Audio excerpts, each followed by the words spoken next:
Croatia Club and Club Punchbowl, same thing. Tonight, New South Wales #1 featured MMA venue, and tournament is about to get underway with 10 fantastic fights, 7 amateurs and 3 professionals. Are you ready? That was shit. Are you ready?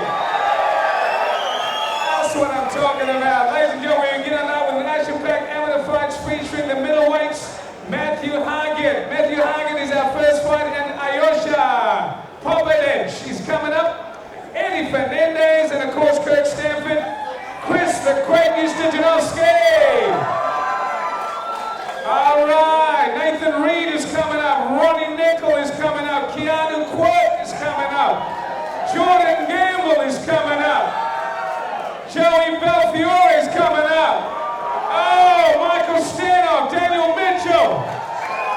Oh, can you hear some more? Make some noise in here. Woo!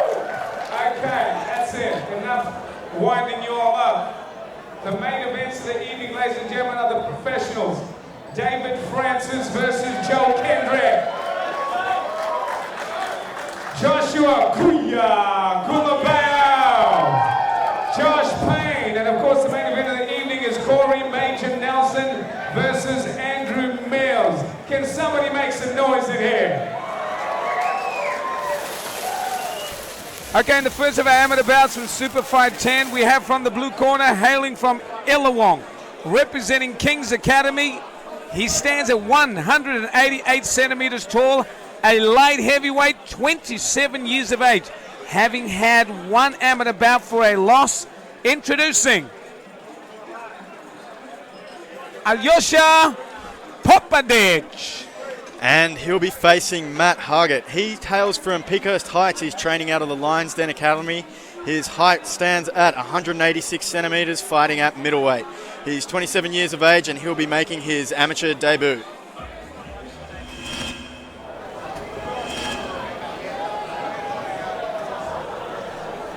It's all right, she nearly went in the ring. It's okay.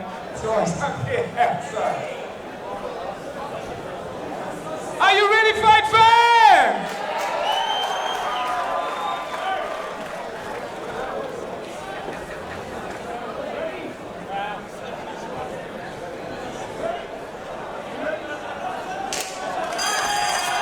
And here we go, first fight of the evening. Matt coming out, southpaw stance. Guys are swinging big with hooks. Kicking at the same time.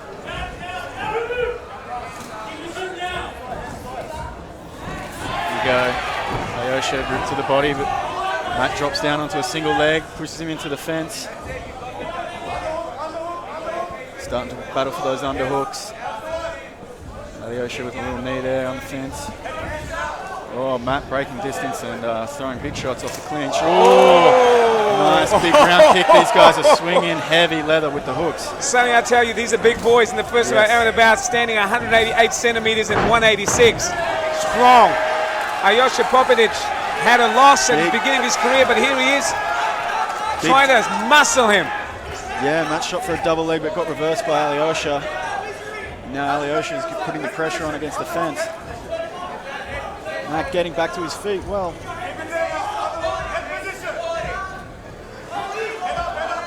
Now battle here against the fence. Oh, Matt maybe looking up an anaconda or a das. Oh, looking to change it to a cradle, looking for a takedown. Big right swing. Yeah, excellent work. Nice leg kick.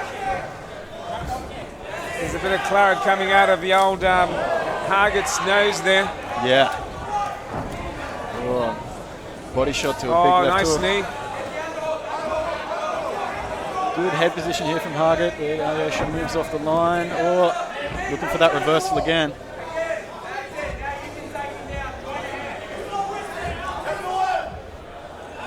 Sonny, we talked about this earlier, not knowing what these guys are bringing to the table. We're seeing them for the first time, both of us, and they're showing us a little bit of some of the things, skills that they have, some of the tools that they can operate with. A little wild, but hey. Yep. Yeah, they've come out very wild. I think they're starting to settle into into their rhythm a little bit more. Surely, the adrenaline dumps hit, and now they're just going to start peppering away against the fence, it looks like, for a bit. Reversing positions. Oh, look at that. He thrusts his head into the turnbuckle, so to speak. Yes. But hey, the cage. Here They break. Yep. Break. And then we'll have a couple of big deep breaths now. Matt looking for that overhand. Oh, throws a big right hand, 3 miss, and a left leg attempted roundhouse, misses. Good attempt at a combo, trying to string them there together from Alyosha. Nice. Oh! That's it. That's it. All over. Wow. I mean, it was the whites of his eyes before he hit the canvas. A booming right hand from Matt Hargett. Found his target. He really did. Wow, Sonny. Oh, Lord. I'll leave you to it right here. I think that was a low kick, maybe a naked low kick set up with no punches, maybe. Have to have a look back at that again, but as he's thrown that kick, Matt's come in with a big overhand. It's clipped on the chin, and Alyosha was out before he hit the canvas. Matt got a couple of follow-up shots there, but that was a big knockout. Excellent performance from Matt for his first fight, and he's got to be very happy with that. And over to James. And now over to James for the winner.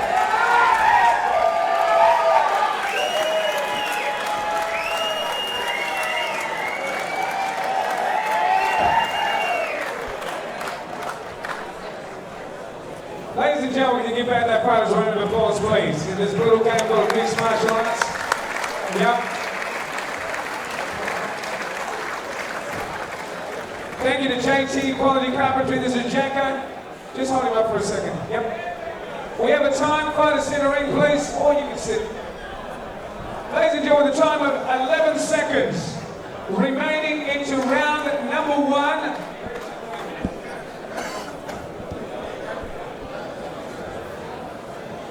Our winner from the red corner, Matt Hargett. Give our extra prominence round of applause, please.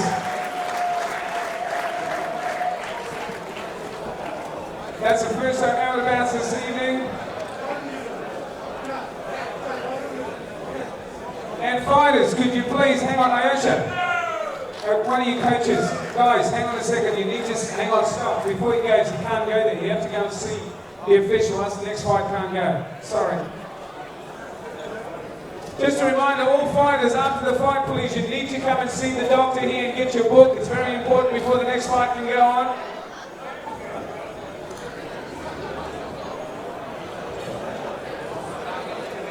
There you go, happy, smiling, grab on, yeah. Can we just get somebody to wipe this blood away, please, before it seeps into the cracks of the next fighter's toes? Yeah. Thank you. All right, and coming up, of course, is fight number 2. This is from the blue corner. He hails from Auburn. Fights out of the School of the Human Weapon. Standing 168 centimeters tall and lightweight. 29 years of age, making his debut in the cage. Introducing Eddie Fernandez. And he'll be coming up against Kirk Stanford. He's training out of the Central Coast at Central Coast MMA, trained by Ross Pearson. Standing at 172 centimeters tall in the lightweight division. He's 25 years of age, and he'll be making his debut this evening. Referee charge next to our ranks. 3 in the round is Reverend Mark Christie. Here we go. And here we go, Eddie Fernandez versus Kirk Stanford. Absolutely know nothing about these guys, Sonny. I got to tell you the truth. Eddie Fernandez, no idea. Kirk Stanford, no idea. Debut. Here we go. Lightweight action. Here we go. Round 1. Oh! They have come out ready to throw. Eddie was throwing heavy. But Kirk immediately securing the takedown, getting underneath and posturing up, landing some little shots there. Eddie trying to work his way back to his feet, getting the underhook. But Kirk pressuring hard against the cage. You know, Kirk Stanford is a Ross Pearson trained fighter. I mean, I didn't want us to tell him, but I mean, he goes by the mullet. But tonight he just wanted to be known as Kirk Stanford. showing all the skills. That's good. Looking to get that trip against the cage there. He's certainly setting a good pace on this fight for now. Eddie Fernandez in survival mode up against the cage there. A good right knee into the sternum from Stanford. Oh, he throws a right hand and clips him on the side of the head. Oh! That was a big right hand straight into a takedown. It just pushed him up against the fence. Kirk's got that underhook and he's just working those little shots again. And maintaining good head position. And nice knees there. Oh, excellent arm roll there from Kirk. That was excellent work, but Eddie's managed to get up on top. Eddie now with the overhook and the collar tie, but Kirk's found himself back up against the fence, still attacking. So Kirk so far showing a great array of techniques. Absolutely, and of course Eddie Fernandez, the school of human weapon, and Kirk Stanford from Central Coast MMA, both making their amateur debuts tonight and showing great promise and a beautiful right knee to the sternum and another. Those are going to start adding up if Eddie doesn't address them. I'm sure Eddie just hasn't been able to implement his game so far. Kirk has just been all over him. Sonny, watching the up-and-coming amateurs as you've been in the game a while yourself, and of course you've seen them, what are their skill levels like? What do they show? Do they show much knowledge of... It's constantly improving. James. Okay. Constantly improving, but always when it is these early days for these gentlemen, it is going to be who can come in here and implement their game as they wish. And part of that is going to be mental, and part of that, of course, is still the physical and training. But once you get out here in the lights and the crowd, it can take an effect on how you actually plan to see the night play out. After a momentary impasse, a couple of right hand, he throws a beautiful combination, and of course here goes Kirk Stanford taking him down, but Fernandez getting back on his feet, showing incredible defense in that with a nice little sneaky left. Yeah. So Kirk has been looking to drop underneath those punches and been successful just holding Eddie against the edge of the fence, which the judges do generally score in favor of. Oh yes, Eddie Fernandez, Kirk Stanford. This bout is scheduled for three rounds of action when the bell continues to ring. Service today. Yes, we can. Plumbing, electrical, heating and cooling. We thank all our sponsors. This is our second of our amateur bouts this evening. SuperFight Champ comes back at you with round number 2. These debut combatants, Eddie Fernandez and Kirk Stanford, of course. In commentary, Sonny Brown give us a blow-by-blow and kick-by-blow action. Ladies and gentlemen, continue to watch and applaud. It's going crazy in here.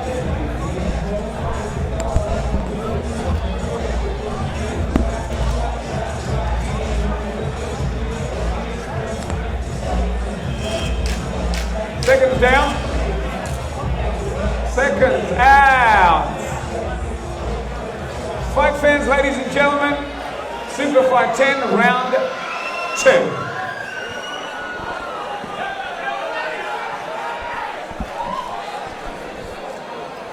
So, be interested to see how Eddie comes out here. Obviously, first round not to his liking, and Abel would no doubt have some good advice for him. And Kirk has looked like he's going to go back to more of the same. Eddie ready for that sprawl, and able to create a little bit of distance, but has found himself back up against the cage where he spent most of that first round. Kirk now successful with that trip, putting Eddie down on one hand. After a combination of double knees there, goes for the trip, succeeds, but hey, Fernandez gets back up on his feet. Fernandez going to need to turn his back, get Kirk's own back up against the cage in this round if he wants to start getting ahead on the judges' scorecards, or look to break off and make some distance and do some damage with the strikes out in the open, because at the moment he's spent most of his time with the back against the cage. A couple of right body shots there from Fernandez, but one more knee. That right knee's been effective for Kirk Stanford. They've gone center ring now. He sprawls. He's got that right arm. It's been an absolute cat and mouse battle thus far. Who have you got it? I mean, I can't read this. And there goes both of them, throw both right knees into the sternum. Yeah, Eddie finding a bit more success this round. He's definitely got, going for that arm roll again, Kirk, but missed it. And now this might be where Eddie can get some offense going if he can keep his distance, but finds himself back up against the cage. Smart moves by Kirk, really. It's if he can keep it here, he can get ahead. Gets the takedown here. Seems to me that Eddie Fernandez seems much more comfortable with standing up and keeping distance and throwing the hands. And Kirk just seems to want to take him down, but it seems that he's really accomplished at that. Yeah. His ground game looks pretty solid. Yeah, got that grounding top pressure style that's really paying off for him, going for those consistent takedowns. Eddie now again got some distance in the clinch, maybe a chance. Oh, that was a nice shot. Nice shot there by Eddie. Oh, there's a beautiful... One with the zone. Oh, that was a big uppercut. A big uppercut. He's hurt. Kirk is hurt. Eddie's now putting it on. Yeah, they're both on it. Here we go. Nice recovery by Kirk, but I think he still could be rocked from that. Beautiful short right hand there. Nearly gets through, but misses. I believe hits his arm. Excellent work. Throws a couple of body rips. No power. You see that completely. Energy's been sapped, but that's definitely what Eddie's going to need to do more. Oh, beautiful right hand. But it seemed like it transitioned from the right onto his knees and grabbed him around the waist. Yeah, this is turning into a nice little technical battle here. Yeah. Eddie definitely has, when he's created that distance now, definitely did some damage, and that's what he's going to be looking for. With 10 seconds remaining here, there's throwing those little right hands over. Isn't much one body shot there from Kirk. But Eddie's happy to stand up, and it goes to a third round. Eddie will be much happier with that, getting that offense off. He's got a path to victory there if he can keep implementing that game plan. But Kirk, ever resilient, was injured, got back up, kept pressing against the fence, kept putting his game plan in action. He's tough, that's no doubt about that. Those who watch via internet, this is to SuperFight 10. This is the second of our amateur bouts. Eddie Fernandez and Kirk Stanford, of course, with our professional commentary, and also with me is my wonderful buddy here, Sonny Brown, and we see a great amateur bout that's underway here. Eddie Fernandez and, of course, Kirk Stanford. We go to a third and final round in this one. It is Super 10. Amateur and professional action coming up. Ladies and gentlemen, round number 3. Fight fans, ladies and gentlemen, we go to a third and final round, and seconds down, seconds out. Somebody make some noise!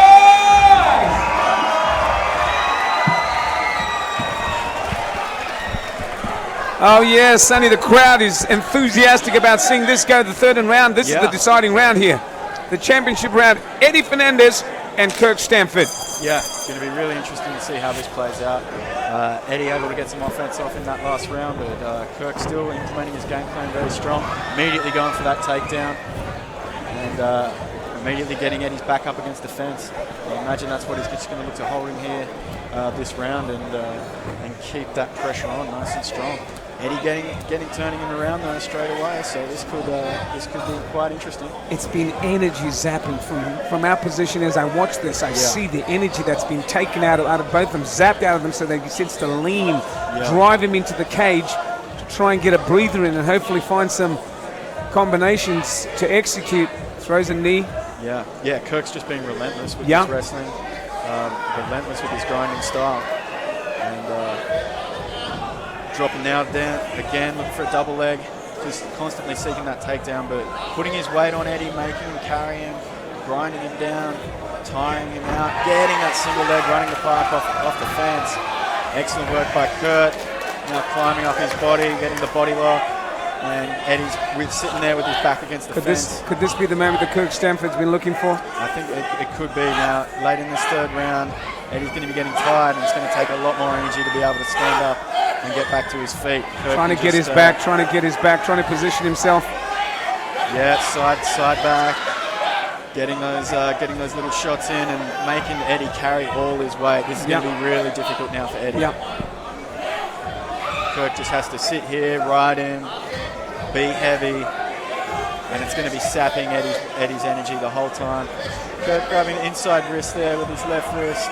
Eddie holding Kirk's right hand to try and stop those punches. Might be a little bit of a stalemate here for the guys, but oh, nice. Freeing his hand, freed his hand very expertly there. Now throwing that, yeah.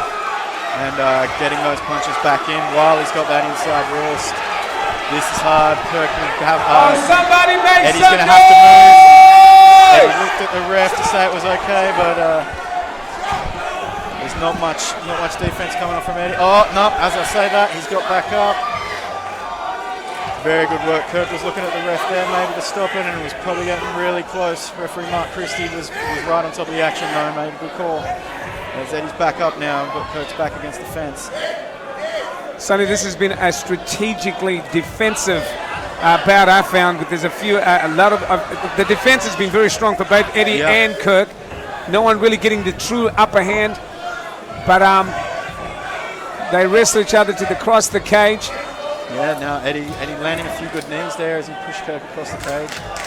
And it's got to be tiring 10 for both of these seconds. guys here. Excellent fight. Kirk reversing it in the last 10 seconds. Oh, Kirk landing some big knees to finish off. And the time. And that's the fight. Excellent work there. Great to see both guys find their rhythm. But Kirk just had a lot of pressure there the entire fight. Very good performance. He's got to be very happy with that. Eddie was able to have his moments, but Kirk was pretty relentless the duration of the bout.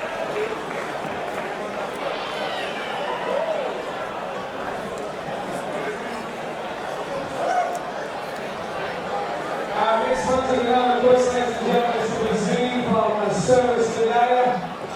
Plumbing, electrical, heating, and cooling for all your service today is Service today. This side has gone the distance, ladies and gentlemen. Put your hands together, please, and show some love for what that fighter is. Oh, come on! Yeah! We await the judge's decision. And now to James White with the judge's decision.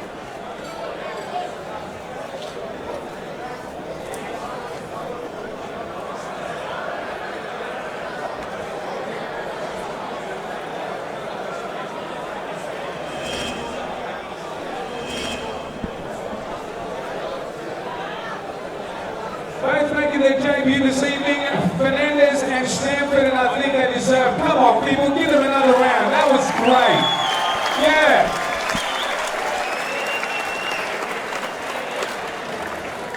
A lot of strategy, a lot of cat and mouse work, but hey, we get a decision now coming up. Got it. Okay. Fight us in the ring, please.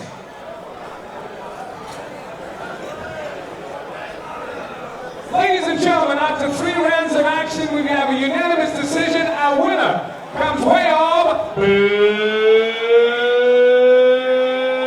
red corner.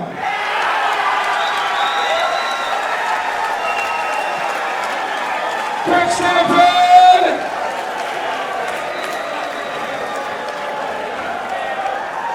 Let's make it exciting for you. Kirk Stanford, but please give Eddie Fernandez, come on, give a round of applause, please. Come on, somebody. We'll see these guys again. Kirk Stanford. Goes.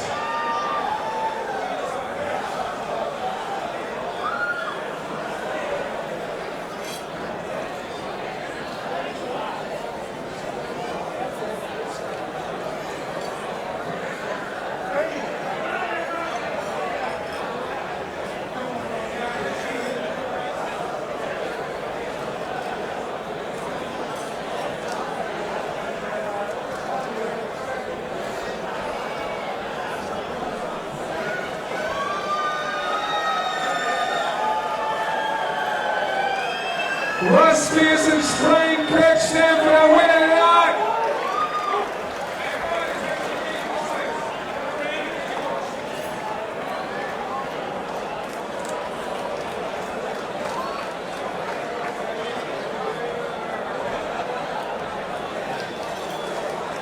Yeah, they're coming.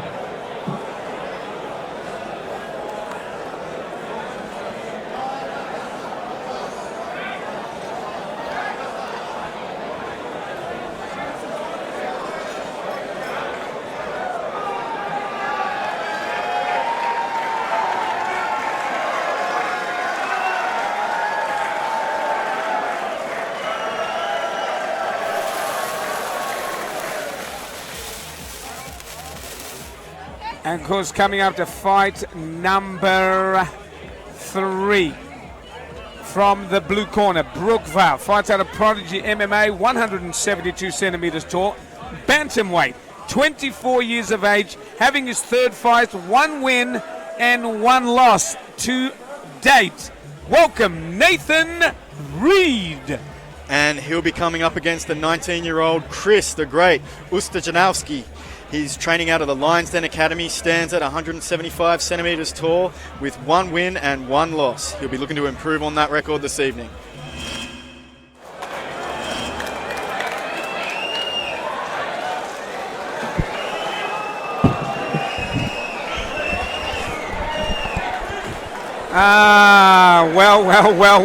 Well, Sonny. Here it is. Nathan Reed and Chris the Great Ustajanowski. Big raps on this young kid. Yeah, 2 young fighters coming out here looking to make their mark. Absolutely similar records, 1 win, 1 loss. 3rd bout as martial artists, mixed martial arts. Here we go, they touch gloves. Here we go. Nathan with a nice low kick there off the bat. And a beautiful combination from Chris. Nathan pushing in against the cage after catching that kick. Nice takedown, yeah. Working those body shots, got Chris in trouble early. Chris managing to get full guard. Oh, Chris looking for that armbar. He's switched his hips. Yeah, he's got the arm extended. He's got it. Nathan looking to step around the top, but that has he? looked extended. Wow. Switching to a triangle choke. Excellent work. Slick submission chaining there. Nathan looking for the escape off that triangle choke. But Chris still going back to attack that arm. Nathan was going excellent at the start of this fight, but is now in a lot of trouble. Chris now just working on that arm, looking to get the finish. Wow. I mean, that is just, he hasn't got it yet. No, he hasn't got it yet. Getting that leg over Chris's head is helping. Here we go. Take some and it's pressure done. off. It's done. It. Wow. Got it. That's it. Chris got it. Chris jumping out of the cage. I think it was eventually the armbar that he tapped to.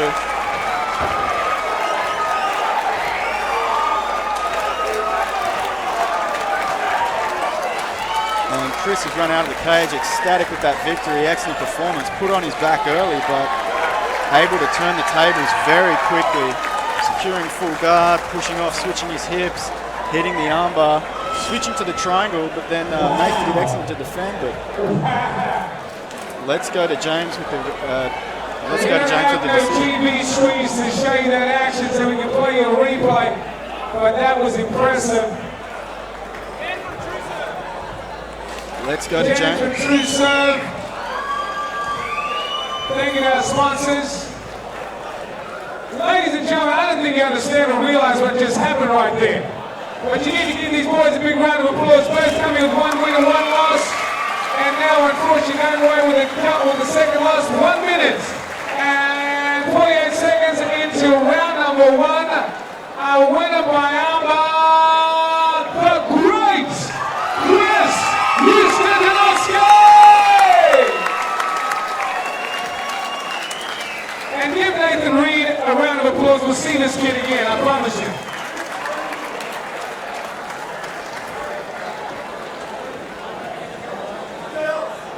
Girls, can you get beside it, please? Thank you, ladies.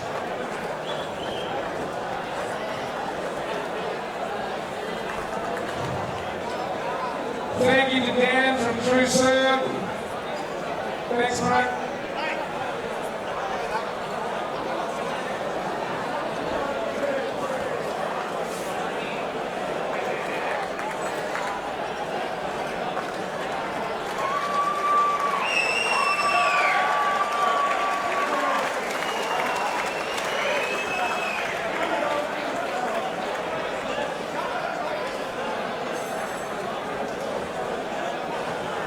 where's Chris's dad? Jim, where are you, Jim? Quick, Jimmy, come on, son. We need you.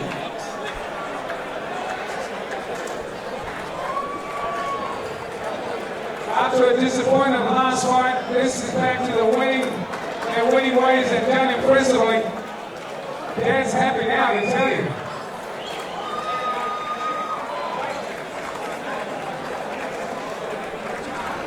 Is there any justice of the pieces? Let's do it this way. Is there JP in the house, please?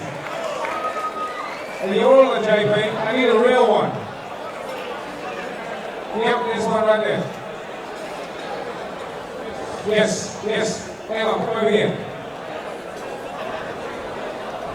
Chris, I know after the last fight that you had on the last show, disappointment, but you always, I believe, you knew that you'd come back and do something, and that was impressive.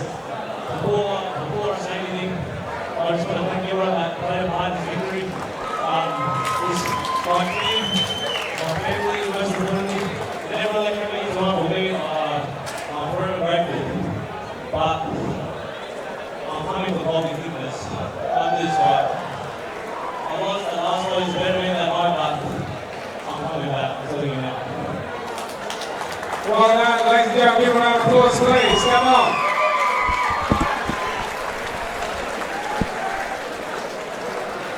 Hi, my name's Carl and I'm a heating and cooling technician here at Service Today.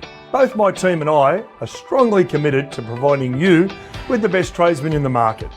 Our staff are fully qualified and trained to fix any problem that may arise in your home or business.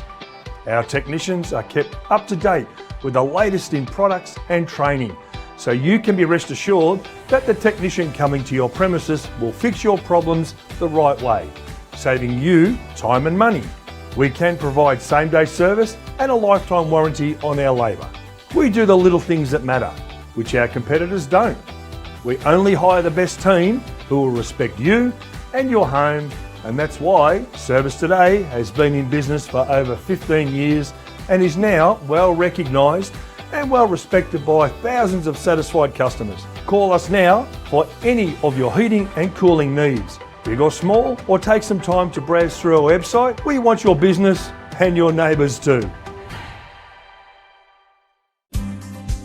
Trueshow Supply Chain Solutions has been operating for over 10 years. We supply equipment to large, medium and small businesses, both nationally and state-based businesses. Fleet of 14 vehicles, no older than 5 years of age, clean skin in colour and white, no company logo, so we can interact with different businesses, represent your business as part of our own. So our services range from local PUD fleet, New South Wales country line haul fleet to interstate line haul fleet. Contact us at trueserve.com.au. And of course, coming up, fight number 4 in lightweight action from the blue corner, hailing out of Padstow, PMA, representing 179 centimetres, a lightweight, 18 years of age, making his debut. Please welcome Ronnie Nicol. And he'll be coming up against the Central Coast MMA's prospect, Keanu Quirk. He's standing at 175 centimetres tall, fighting in the lightweight division, 23 years of age, and he's also making his amateur debut.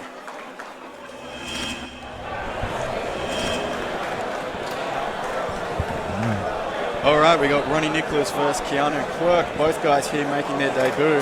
And I'm joined here by Abel Bright, SuperFight veteran and title challenger. Abel, what do you make of this matchup?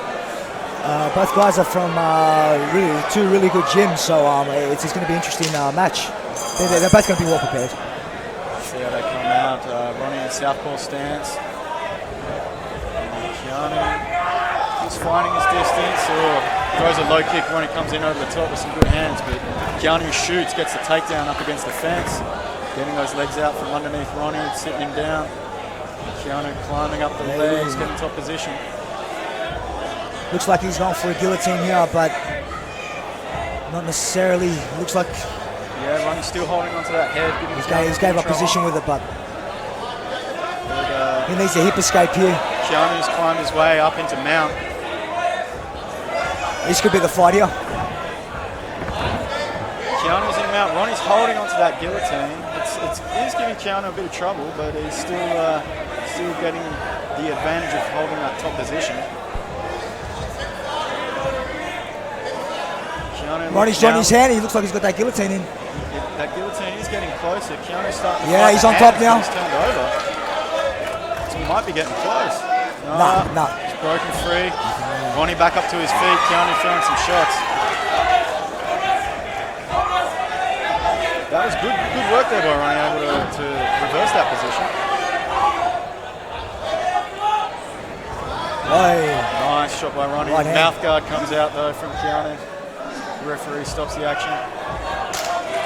Gets that back in.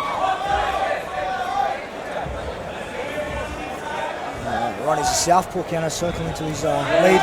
Oh, right hand. Big left hands there from Ronnie. Keanu immediately shoots, gets a single leg, puts Ronnie on his back again.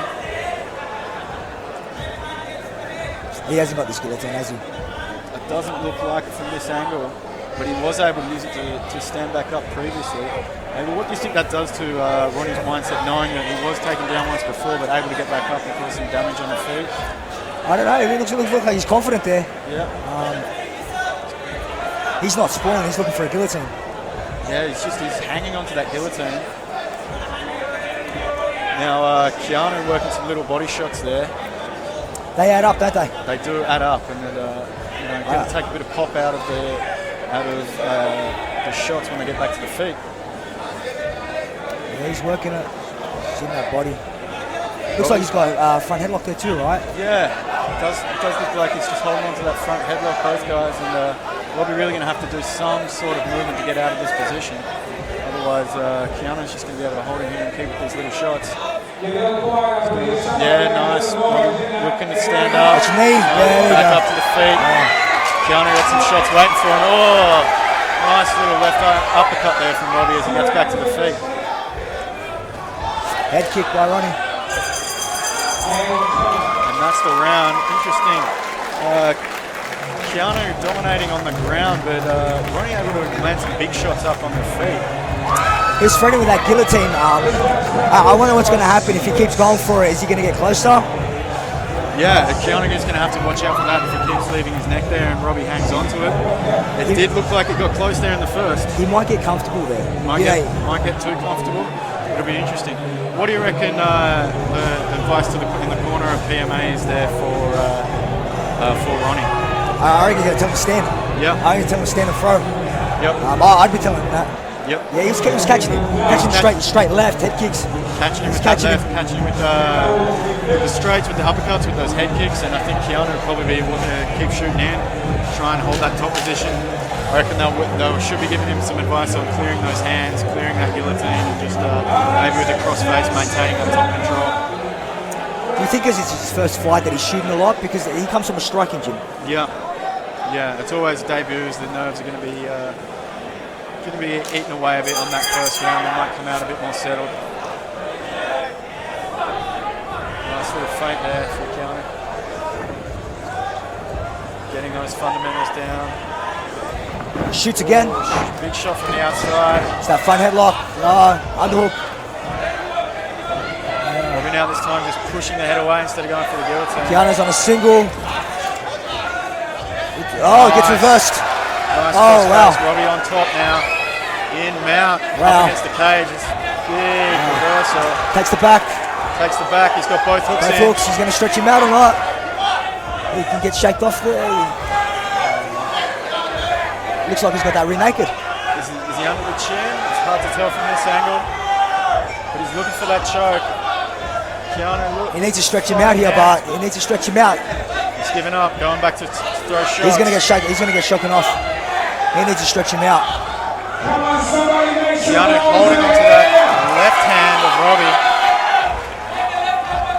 Able to limit the strikes on that side. But Robbie hand fighting, getting inside wrist with that. Does that look like Ronnie's gone for an armbar? No. It's a very risky move to come off the top for an armbar. Oh, but Ronnie gives up that position. Now Keanu able to start fighting for those legs again. No, he's got his legs. Keanu's got both his legs tight. If he pulls them out, this could end up in a reversal from Keanu. Yeah, Keanu back in good position here, where he wants to be. Okay, so Keanu able to survive that scare there, having his back taken, and now attacking against the fence. But damn, Robbie He's generating some big power, shots, right? getting some big power with those hooks into the ribs. That's gonna, and them long limbs, right? yeah, long limbs and damaging shots. That's gonna make Keanu move. He's got him. He's pressing him against the fence, but with those shots, Robbie's making sure that he's on the advantage. There you go. And there you go, Keanu finishing the takedown, climbing up the legs into a half guard. See what he does here. It'll be interesting, Keanu getting that, clustering up a little bit in that half guard. You want to create that distance to be able to throw some bigger shots. Yeah, but it's risky, right? Because if he steps back to throw, Ronnie's up. That's it. Ronnie looking for that space to get his legs back against the fence. You can see that Ronnie's just wanting to stand up. Oh, half guard. But Kind of. Keanu now just, There you go. posturing up now, getting his head over the top, throwing some bigger shots. He's unloading here. He's throwing. This is what he's going to need to do. Going down his mouth piece, he's throwing. There's that front headlock again by Yeah. Ronnie. He loves that front headlock. Ronnie's snatching it up, back to that front headlock. Keanu getting some little shots in now. They're annoying, but, you know. That's the end of that round. They weren't clean, but they were landing, but. They're adding up, and Ronnie hanging on to that guillotine again, and that time it was leaving him with nothing to defend those little shots. It's I like when he goes for that because you know he's controlling his opponent's posture, and then the punches are not that efficient, you know, they're not that effective. Yeah, he has been able to limit the damage with it, which is interesting. Did come out in that second round, and his defense was pushing the head away. Excellent work with that, and that worked well for him to get on top. But then eventually making that mistake with allowing Chris to get him off his back. Keanu, sorry, to get him off his back. What modifications do you think these guys will make in this round? You think one of them's going to go for broke? Yeah. I think Ronnie might come out very, very strong here and just throw some heavy leather straight out the gate. Look for that knockout. Let's have a look, huh? Let's see it.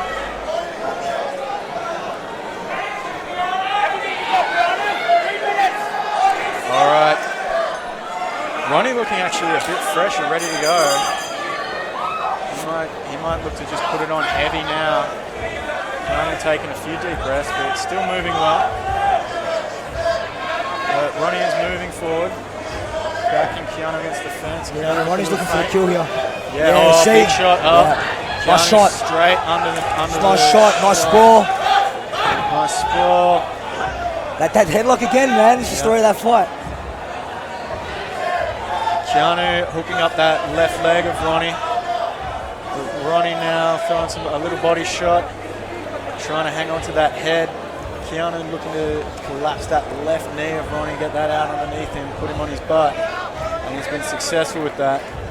Ronnie hanging on to that head, but I think he's going to need to get up this round if he wants to have a chance of securing a victory.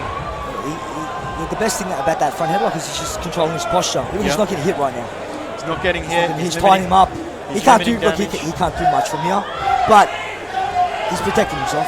Protecting himself. Oh, he's got that leg out. He's got his right leg out. That would be what he's using to stand, but Keanu immediately looking to pull it out from underneath him again. And Ronnie holding on tight with that front headlock, limiting damage, but not. It's an even match. It's even, yeah. Not getting up until now. Yeah, getting on that right leg. Right in front of us. Guys, right in front of us now. Ronnie still hanging onto that guillotine, trying to get his legs back underneath him. Keanu holding on and grinding in heavy with that takedown. Attacking the legs, working that body lock. Ronnie back to his feet. He's got his hand shot here. Yeah. Straight usually when back them hands are joined, he's going up, right? Yep. Very difficult to defend when those hands are joined. Hey, well, what do you think Ronnie could do here to try and get back to his feet? Right here, I'd play the Kimura here on this right side here. I'd play that Kimura there or sit out here. Yep. I'd absolutely play that. I'd actually play guard. I'll tie him up.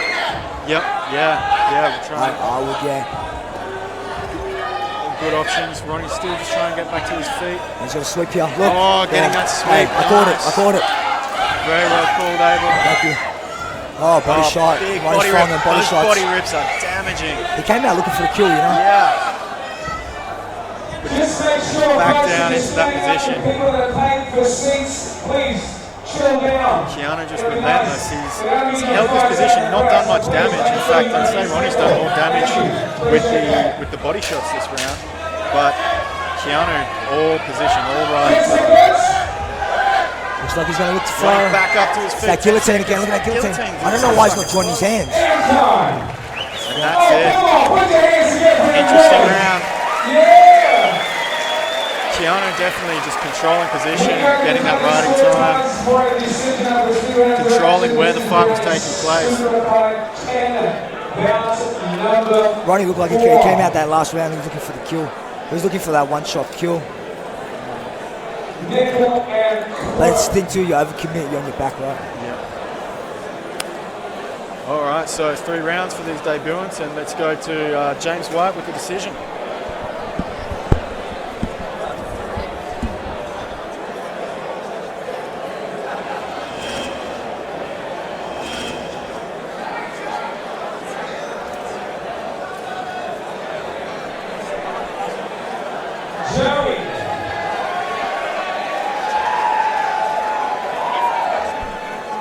Joey, proceed with the Sydney game, sir.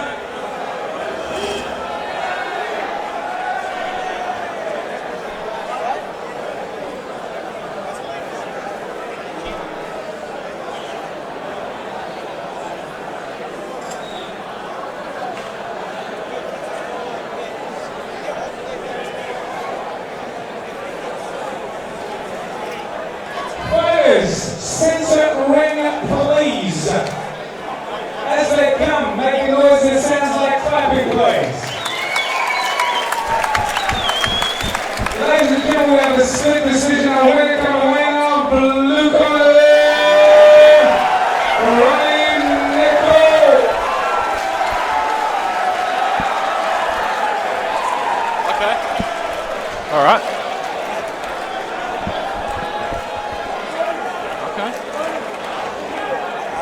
Then you can quote. What's that?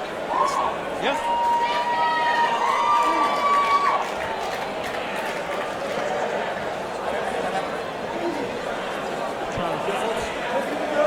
I can only see that maybe they did just do the damage on that last one.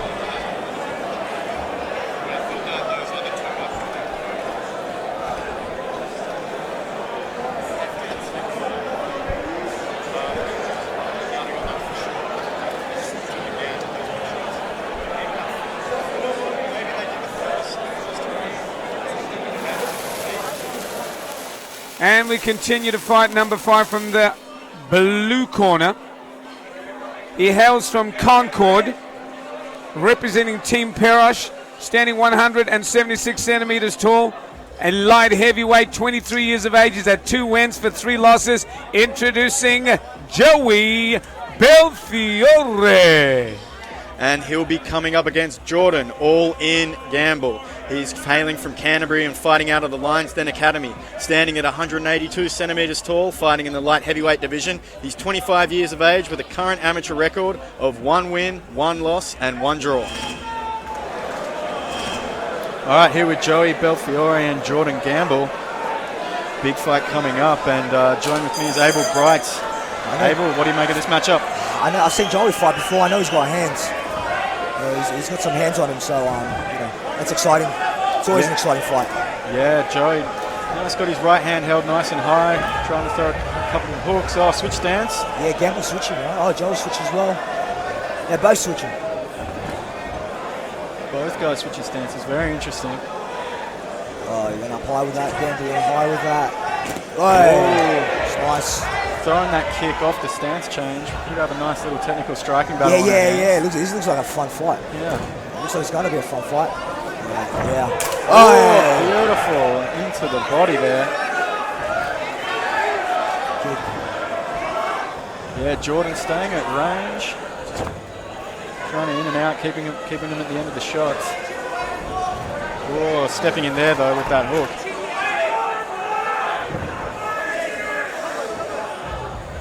Joey looks like he's looking for that straight left. Oh, Nice low kicks from both these guys.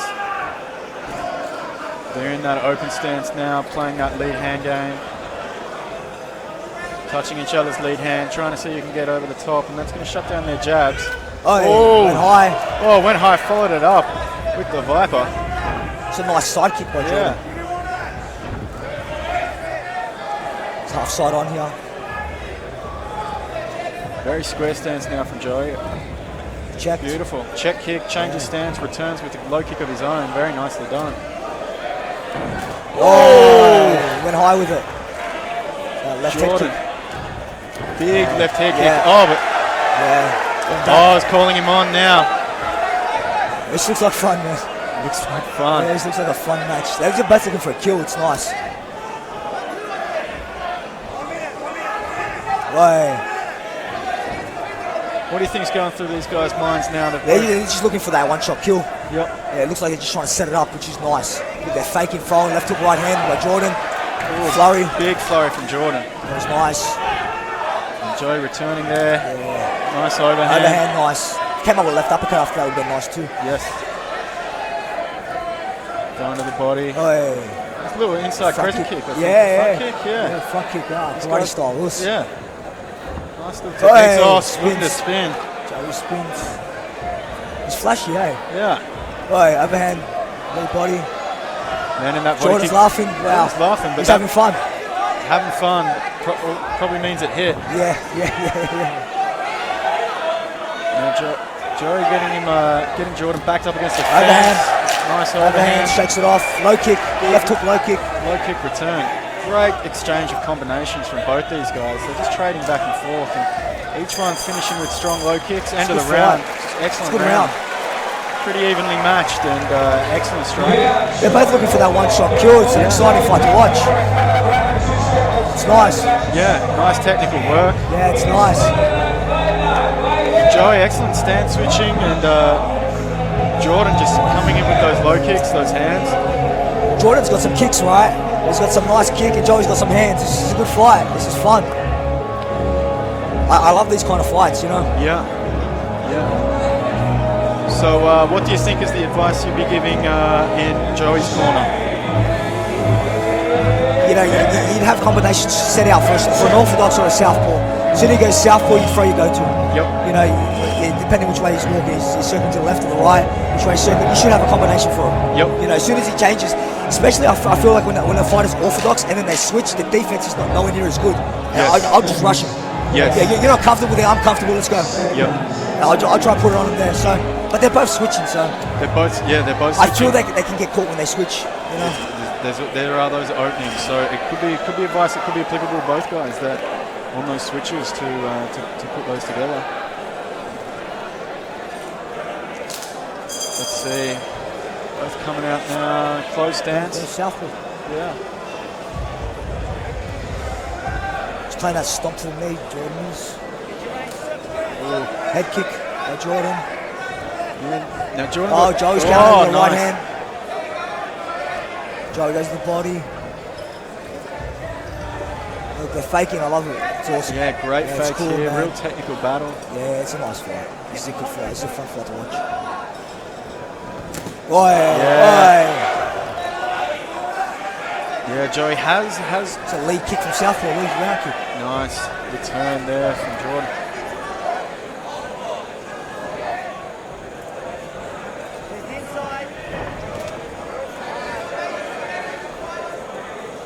Both fighters look like they're having fun here. That low kick again. Nice low leg kick and good return. Both guys returning each other's combinations, not letting one guy clearly take a lead. Now playing that open hand stance, open hand game. Joey's got on the body. That could have even been a punch to the thigh. That lower. Yeah. Head kick. Head kick, front kick, wow. Head kick. That Jordan has been Those kicks are nice, aren't they? getting Real in with snappy. those head kicks, yeah. He must have a karate background. Taekwondo maybe. Guys just out of range at the moment. Nice little body kick there. Joey's looking for a counter. You can see he's just sitting there looking, staring, waiting for something. Low kick at the end. I think those low kicks are adding up. Yeah, they are adding up. Another one. Yeah, he switched stance straight out of that. Yeah. Into the body. Joey's coming in now. Jordan's keeping away with them kicks. It's nice, that nice front kick to the body.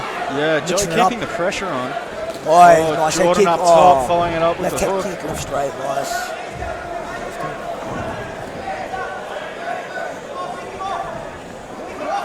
Joey keeping Jordan's back against the fence here.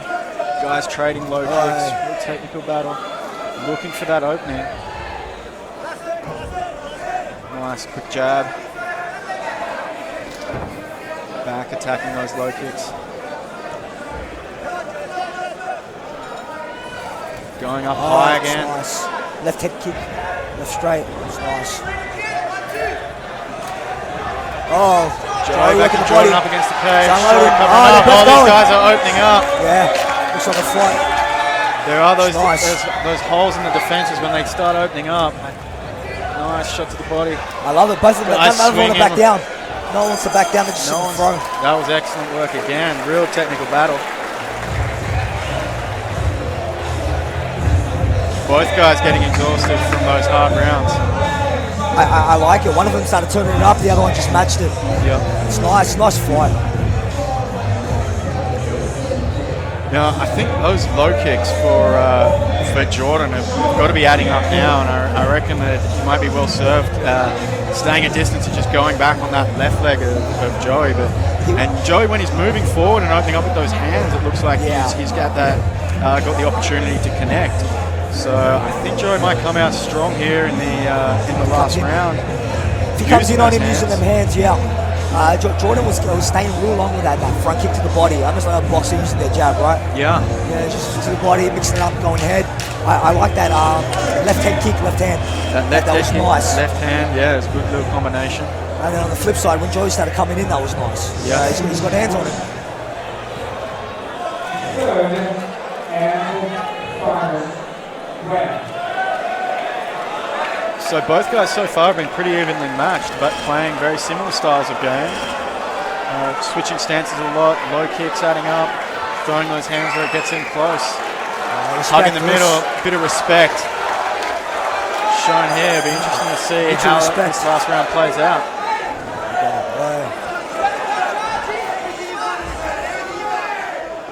Into the open stance, switching back into close stance. Body kicks, Both guys are going to try and want to take control of this round. Big left hook there from Joey. That may have connected hard. Going for a shoot. Single leg, head on the outside, high crotch. Nice, getting that takedown.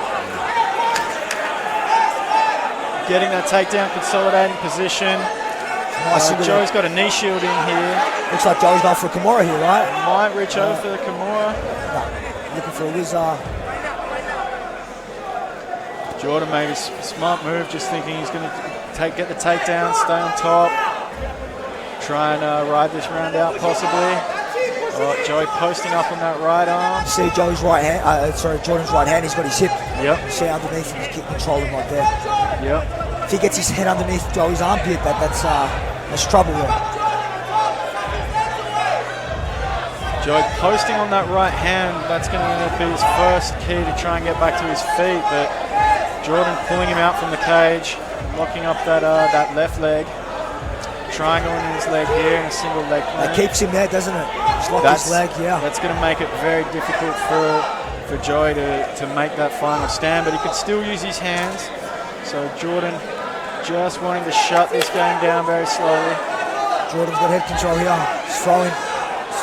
Getting some little shots in here. Now Joe's posting up on that left hand, and Jordan might be looking to try and swing that through and get inside wrist control on that. And that would enable him to basically stop those defenses from the left arm of Joe. It'll be interesting to see. He's throwing. getting those little shots, racking up points. Head underneath the chin and just flowing. Looks like he's got mount here. What would you be doing here if you're Joey? Heel hook. Yeah, why not? Yeah. Why not? Yeah. From mount, push him up off that cage, going to heel hook. Why not? But in saying that, if he starts bridging, and Jordan has to worry about maintaining his position, he stops getting hit.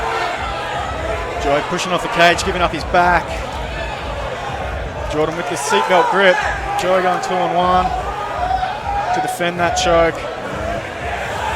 Is that underneath the chin? You've got a grip fight here. 10 seconds to go. He's not going to tap. He's just going to hold it out. He's going to ride it out. He's just going to hold it out. He's going to tough it out. Jordan getting the riding time and the control on that round. It's a good fight. Excellent fight. Evenly matched those first 2 rounds. It'll be interesting to see how the judges saw this one. It's a nice fight. Jordan had some nice kicks, nice control on top, and then Joey had the nice hands. Great technical skill from both these guys with the stand-up. And I'm not sure how much fights they've had, but they look very experienced, didn't they? They were very calm under pressure. Yeah. Still in the lower range of fight experience, but it was difficult to tell by the skills that they were displaying. Very skilled fighters. And let's go to James White for the decision.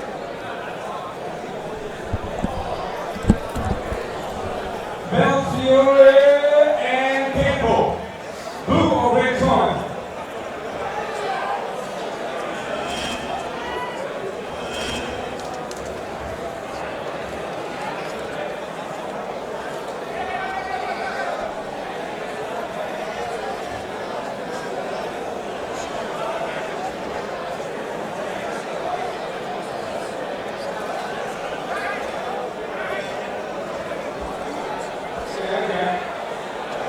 Can you get the boys round of applause, please, ladies and gentlemen? Somebody, please. Oh, come on, somebody, please. After 3 rounds, we have a split decision. Our winner coming way on. Red corner. Jordan Campbell. Thank you, Joe. Thank you, Jerry.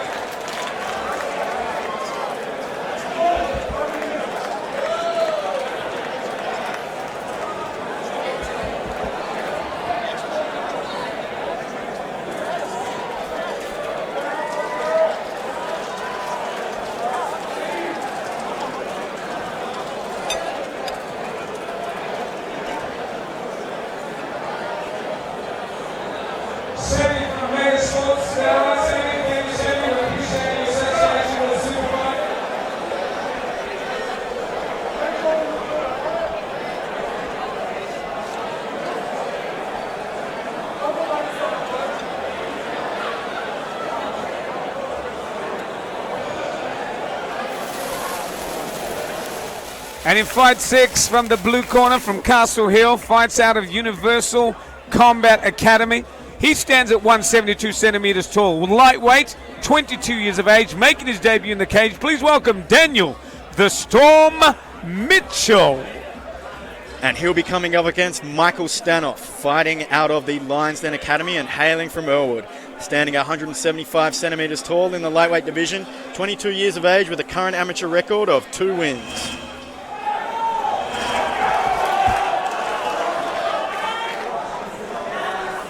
All right, Daniel Mitchell versus Michael Stanoff here. Catchweight bout, but Michael Stanoff weighing in a bit over the weight limit. We'll see how this plays out. Of course, Daniel Mitchell accepted the bout, no questions asked. Very interesting. 2 wins for Michael Stanoff and a debut from Daniel the Storm Mitchell. There's a lot of credence on this young kid. They like him a lot. Yeah. Oh, good high kick there from Stanoff. Gets the back with the body clinch. Daniel Mitchell in trouble early, but gets straight back up to his feet, and it looks like he could be working a double wrist lock on that left arm of Stanoff. Stanoff looking to lift and maybe slam and continue to work his way around to Daniel's back. There he goes. Yeah, that's the slam. And Stanoff's got inside wrist control on Daniel's right arm. He lets it go now so he can start throwing some shots. But that allowed Daniel to get back up onto his feet. Daniel falling on the edge of the cage, just trying to get back, trying to get his feet and base back under him. Michael Stanoff rather looking strong. Actually, when you look at the size of these two boys, yeah, well, he's got three centimeters in height on him. Same lightweights, but same ages. Yeah, Daniel Mitchell is looking to work up that double wrist lock now on that right arm of Stanoff. He's not letting it go. Could be an issue, but Stanoff using the weight and his position here to get around. Stanoff centering his head back there on Mitchell's back, but Mitchell hasn't let go of that double wrist lock. And he's standing up. It could be more dangerous. Oh, and he big slams slam. him. Yeah. He hasn't let go, but it's a couple of slams like that could be problematic. He's still just dogging that double wrist lock, and it's got to zap you of energy out of that. You know, what do you say? It's just got to zap you of energy, Sonny. It's gonna wear him out, but so far it has limited any striking offense that Stanoff's been able to deliver. Aside from those slams, once Daniel's locked that arm up, he hasn't taken the damage. He's quite content to keep working it. He's just let go it now and use that to be able to post and get back to his feet. But Stanoff straight back in on those hips, looking to get that takedown immediately. Another big slam. Mitchell game though. I mean, that's got to take a lot of energy out trying to lift a guy who's, you know, hey, I mean, Michael seems like he seems to be handling this okay, but Daniel's hanging in there. Daniel tripoding up, trying to shake Stanoff off his back. Stanoff maybe kind of look for an armbar off the top, but that's the end of the round. Interesting round.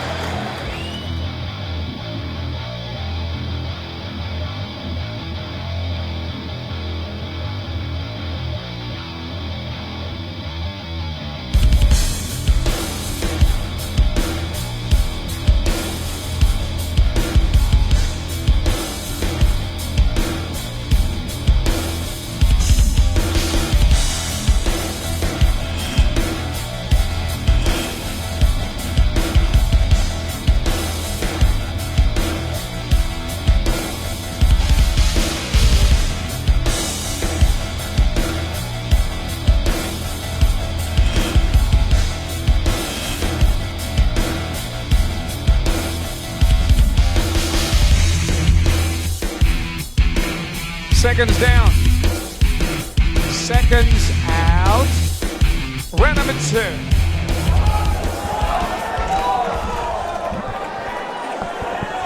Yes, as we go into round number 2 for this fight, number 6, another amateur bout. One making a debut, Daniel the Stormer Mitchell, against a fighter who's had 2 wins, Michael Stanoff, in this lightweight division. Sonny Brown with me with the expert commentary. We continue on. So I imagine Stanoff's going to want to come out, keep doing more of the same. Mitchell's going to need to change things up, try and keep that distance and avoid the clinch this round. Amateur debut, so he's probably a bit more relaxed now coming into the second round. Got some of those nerves out. These guys now content to stand, and maybe we're going to see a bit more of the striking this round. Well, we see some four little techniques there, two front kicks that are missing. He picks him up and slams him again. Big slam. Stanoff didn't want to stand and strike. He didn't. Looking for that takedown. He's got that head position up on Daniel. Staying heavy on top of Daniel. Daniel controlling that head a bit with those collar ties, trying to get those overhooks working head position. But now a couple of little shots there from Daniel off the bottom, but Stanoff quite happy to just contain Mitchell's offense and contain that that corner of the cage. Yeah. As it drives that head into that chest of Mitchell. Yeah, excellent head position from Stanoff. That's going to make the defense there from Mitchell to be able to start escaping. He's going to have to clear that head to begin with.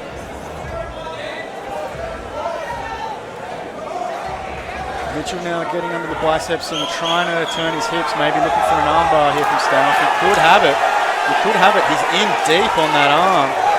Stanoff going to have to defend this very carefully. Daniel the Storm Mitchell's in deep on that armbar. Going to try and need to get some space. He is stuffed up in the corners. Yeah, he is. Which is going to make it more difficult to finish. Oh, Stanoff getting out. Oh, he's free. He's free. Excellent work there from both guys. Stanoff now still on top. Still able to work his punches. Big shots now. As he's driving those right hands and missing, but there's beautiful escape there from Daniel. Stanoff now relentless with that pressure on top. Mitchell might now be looking for a triangle choke here. Trying to work his guard off the bottom. But Stanoff again posturing up, breaking free, coming down with the heavy shot. Now in top half guard.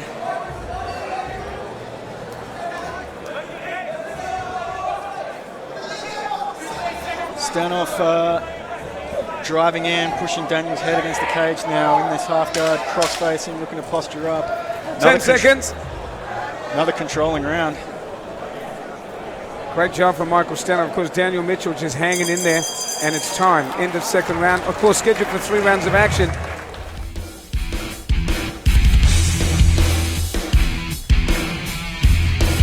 Once again, Friday Night Fight brought to you boys by Service today. Yes, we can. Plumbing, electrical, heating, and cooling.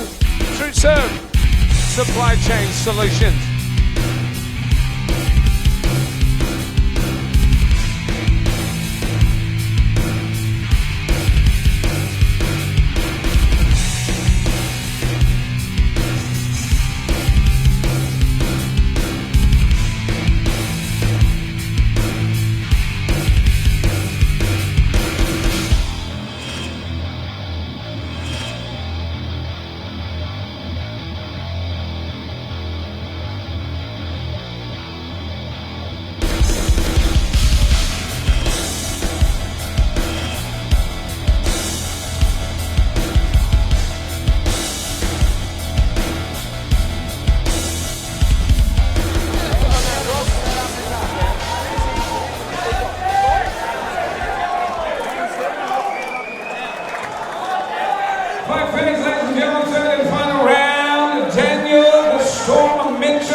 Sonny, here we go to the third and final round of fight number 6. Daniel Mitchell and Michael Stanoff, they go at it again.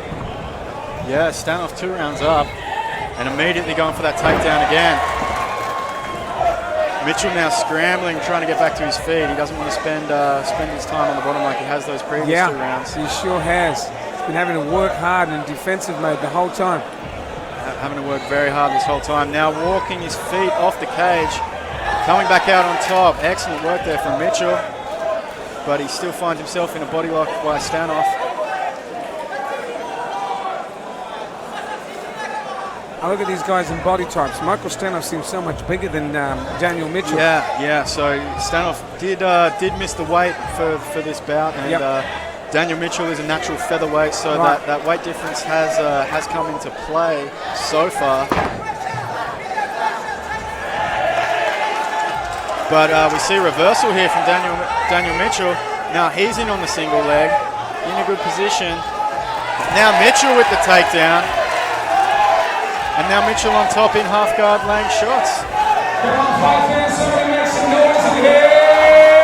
Mitchell now rallying late into this third round. And this might give him the opportunity to score some points. And, wow, this is a completely different fighter in this third round. Yeah. I mean, Daniel is going to have to pass and try and score a submission or TKO victory if he wants to win. But there is this opportunity now. Stanoff, though, got the lockdown in half guard. Might be content just to try and hold Mitchell there, prevent him from passing, stall it out. And Mitchell looking to, posture up, land those shots. Looking to pass, maybe try and go for a knee slice. Wow, this has been an impressive debut by Daniel Storm. He's fighting a guy that had 2 victories, and we can see that. Yeah. Yeah, Daniel's making his debut, stepping up in weight, stepping up in experience. I think time might be against him, I think, in this round. Yeah. He showed a lot of incredible heart and potential right here. He's in a good position now in this half guard with the overhook. Might start to look to set up a choke from here. He's going to need to set up something if he wants to get the win. Final moments in this round. Stand off back to full guard. So we see a lot of promising signs from young Daniel Mitchell here. Yeah, still plenty of heart, plenty of game in him. He's landing these shots now from full guard. 10 seconds. Need more to finish, but he's come on strong in this last round, showing plenty of promise. And time. End of the bout. They bear the distance in a very, very, very exciting bout. One making his debut, the other got 2 victories to go to the judges' scorecards. Excellent bout there from the guys. Stanoff taking control of those first 2 rounds, and then Mitchell eventually in the third, finding his rhythm, getting a reversal and staying on top for the rest of that round, showing promise, and great fight from both these guys. Let's go to James White for the decision.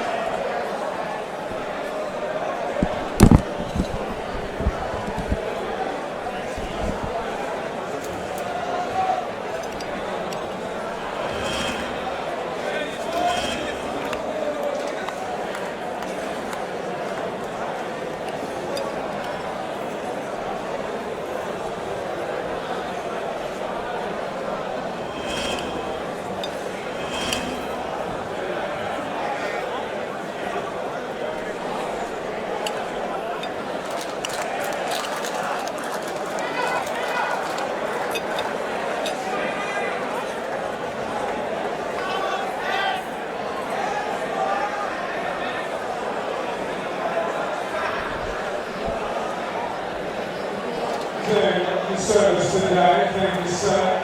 Ladies and gentlemen, you can give that fighters a round of applause, please. Oh, come on, somebody. Our winner, fight number 6, comes round. Michael Spengler. Oh, we give Daniel Mitchell a big round of applause. Huge heart, huge. Oh.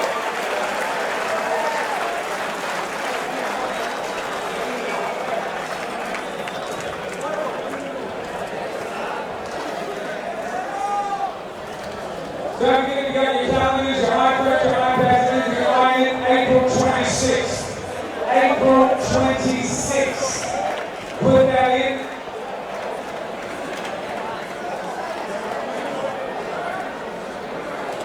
The next show will be April 26th.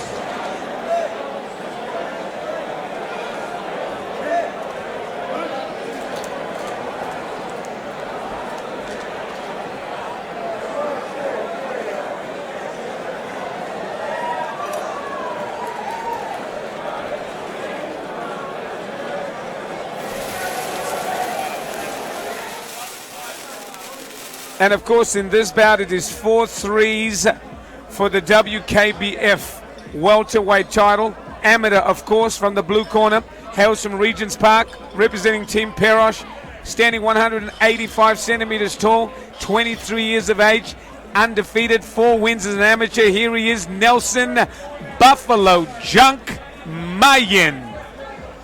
And he'll be facing Drew Alexander, hailing from the Central Coast and fighting out of Central Coast MMA.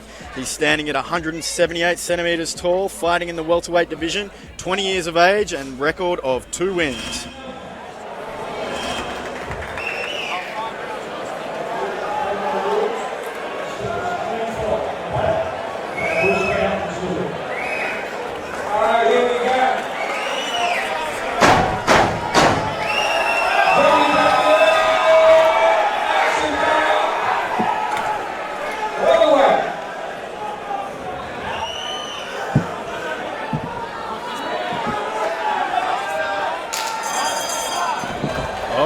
Nelson Mine versus Drew Alexander. Welterweight title on the line. Ooh, Nelson with a nice right hand there, tipping Drew's head back.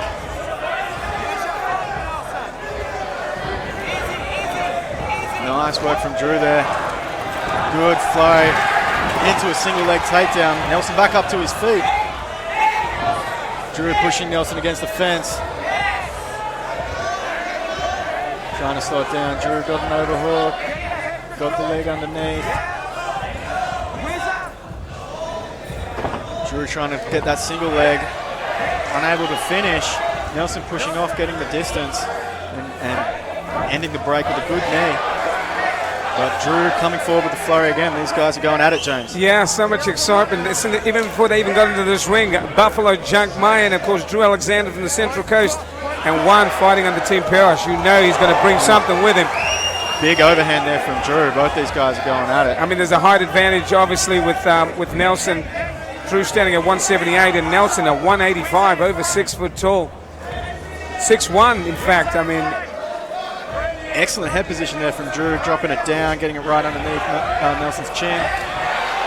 But Nelson clearing off, creating distance again. left round has the body, front kick to the chest there. Just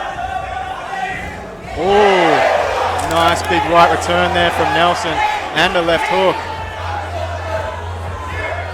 some good hands from Nelson. Actually, Nelson seems like Drew Alexander looks like he's puffing a little bit there, Sam. Yeah, he's in a couple of big shots, worked hard for those takedowns. He's got a beautiful Nelson's connecting, lighting him up. Drew driving in, but Nelson very patient, relaxed. Just nice framing with that left hand off Drew's shoulder to keep the distance. And then a nice little 1-2. Drew coming in fast again, locking up that single leg. Up against the fence, can he finish? Nelson's got two double underhooks. Getting his hips back. Yeah, Nelson bringing him up, getting the body lock and turning him against the fence. Now Nelson looking for his own takedown. Nelson, good head position, nice little knee. Oh, that was a bit low. That was a bit low there, we've got a break. Yeah, a little, and I guess a knee is just a little bit different to a punch to the groin. You never want bone going in that area. No, you don't. And I think Nelson there seemed to be having a kind of an advantage. And his stand-up has been terrific. He's been getting some great shots off on Drew, and Drew trying to settle here. This will probably give him a little breathing time as they settle back and go center ring once again. They touch up. Oh, nice little 1-2 there from Nelson. Oh, good right hand also from Drew Alexander. Goes for the kick, roundhouse, catches him. Coming up the end of the round, nice knee there from Nelson and good hooks from Drew. Oh, big knee from Nelson and a right on the exit. Wow, What a round. Both guys, excellent round. Nelson, Drew Alexander, this for the New South Wales WKBF welterweight title. 4 3-minute rounds of action. Coming up will be round number 2, scheduled for 4 rounds.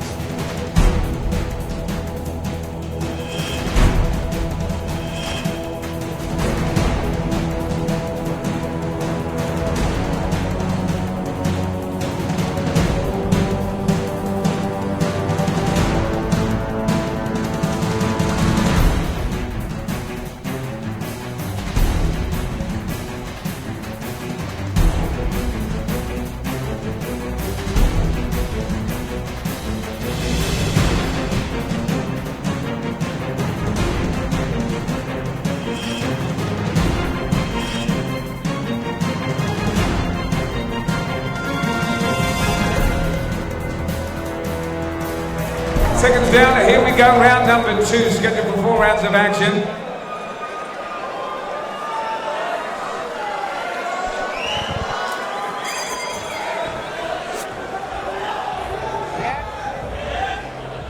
All right, both guys coming out in the center. Working some feints, little low kick there. Oh, another big 1-2 straight down the pipe from Nelson. Drew returns, coming forward. Nice high kick from Drew there as well.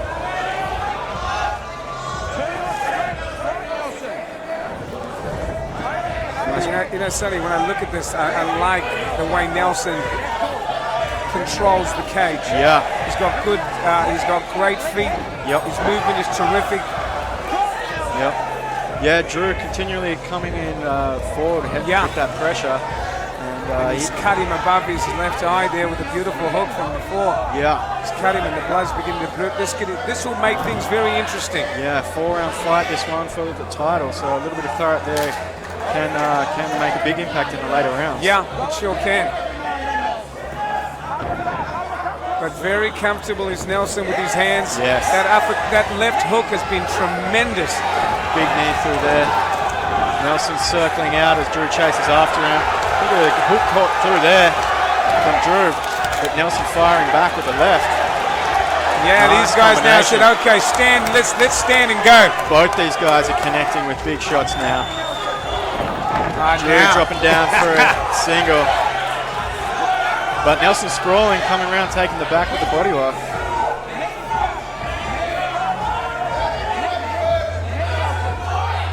Nelson, pushing off, wanting to stand and strike further. And the blood just dripping. Sonny just coming into Drew's eye there. This could be very hard for his vision. Nice little combination there from Drew. There's that left again. That left lead jab has been very effective. A big right uppercut. Another left hook. Oh, and he's cut him above the right. That right shot cut him above the right eye. Oh, but Drew returning with some hooks and uppercuts. Good body shot there. Maybe he knows that, wiping the blood out of his eyes. Maybe he knows that could be a problem and he's just going to go for broke. Nice uppercut to a hook. Nelson firing back over the top, pushing off the shoulders of Drew, creating separation. Drew constantly moving forward. Nelson with the low kick. Good left, get a couple of left jabs there from Drew. Yeah. But that you can tell that eye is going to be plagued by that blood. He's going to wipe it away as these guys continually trading shots.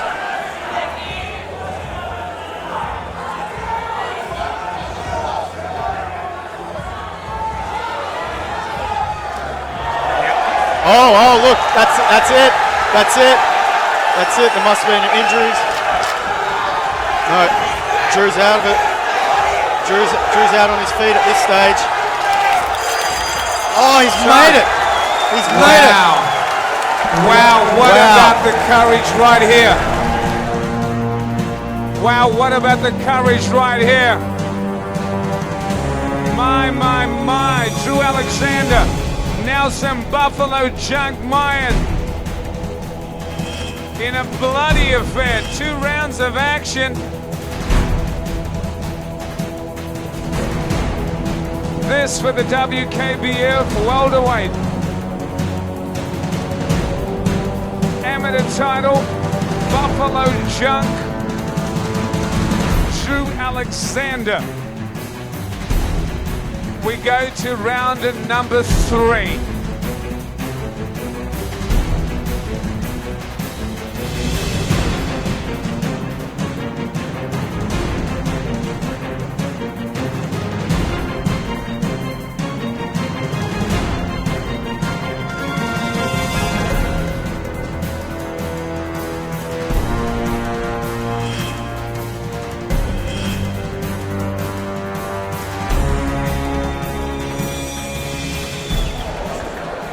Wow, ladies and gentlemen, here we go, 3rd round scheduled for 4 rounds of action. Come on, somebody, let's make some noise in here. Thus far, this has been awesome. Come on, make some noise! Oh, here we go. Round 3, Sonny. Drew going to have to dig real deep here. That fight almost finished that last round. Yeah. And smart move coming in straight in for the takedown. But Drew, he's bleeding from above his eyes. But getting the takedown, this is what he needs to do. Just get that takedown, wrap it up, get some time for the recover. But Nelson straight back up to his feet, posting off the head, back into striking distance. Drew coming in, going from... Oh, beautiful left. Nice left hook right there, just got him right on the button. Nelson now content to take his time to add that damage up. You know he's got Drew cut. He's got him on the back foot. Nice low kick there from Nelson. Another low kick. Oh, snapping his head back with that right hand. Wow. Wow, he's been impressive. Nelson has been very impressive to me. But Drew's still got fight in him for sure. Definitely courageous. Very courageous. Oh, another right hand there from Nelson. This is a tough, hard fight. Shots getting thrown there from Nelson. And that blood still coming down the face of Drew. He's having to keep his hands up and the blood beginning to stream. Drew's mouth wide open. Yeah. I wonder if that's filling up with blood, if there's maybe a cut in there. Going for a wide takedown from outside. Obviously. Yeah. Wow. Drew looking to blow his nose there, maybe. Not more blood getting in there. Yeah, you're right. As I look at his mouth, there seems to be blood coming out of his mouth profusely for me. Yeah. Maybe broken nose, broken jaw, possibly, but Drew, all heart, just keep putting those combinations in. And he's making Nelson work for it.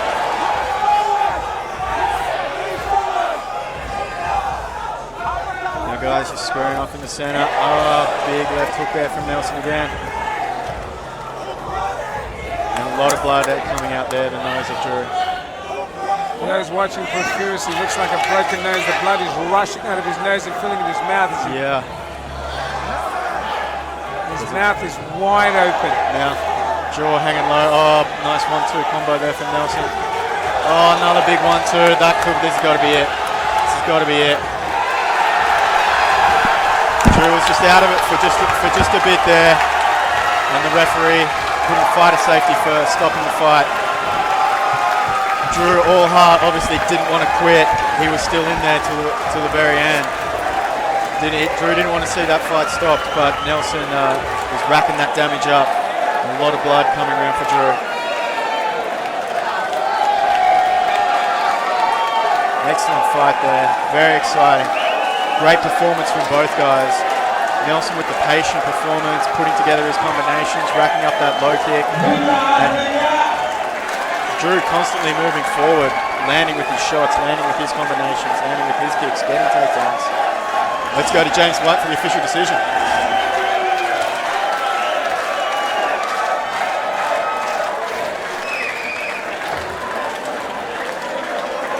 Sisters are rejoicing.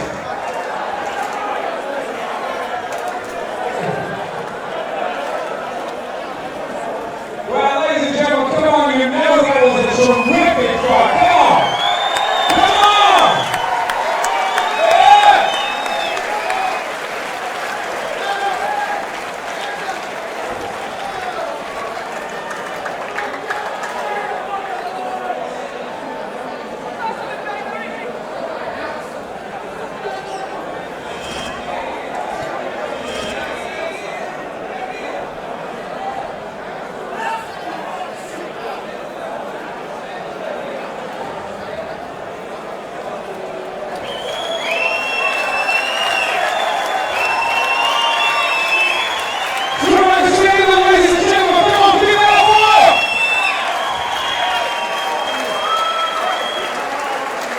Absolute courage. Wow.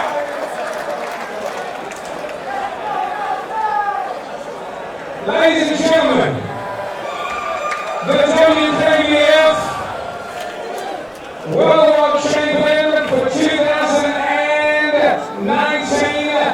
from the blue corner, Nelson Buffalo Jump Malia.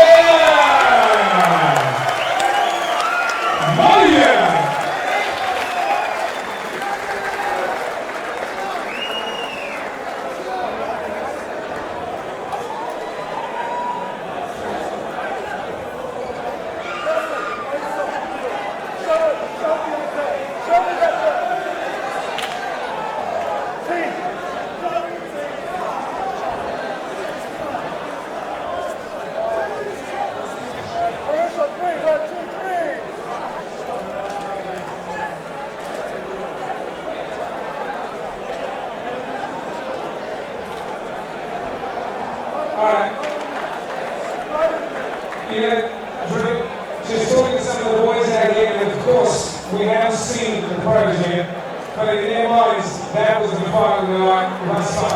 Tremendous courage, great work. To the very end, your thoughts, who do you want to thank? First of all, I want to thank everyone for coming because it wouldn't be the same without you guys, obviously. I want to thank my coaches and all my training partners from Central Coast MMA. Just because we lost doesn't mean we're not coming back. Like, we're coming back hard as ever. So. But I want to thank especially my head coach Josh Payne.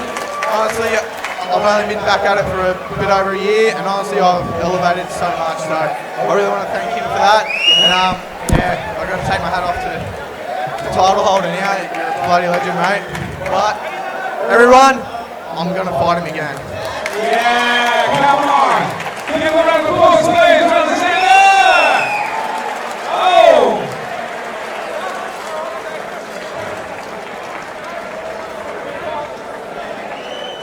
Yeah, we need to just look at that JP, that sister with the JP. Can you come to the desk again, please? Nelson.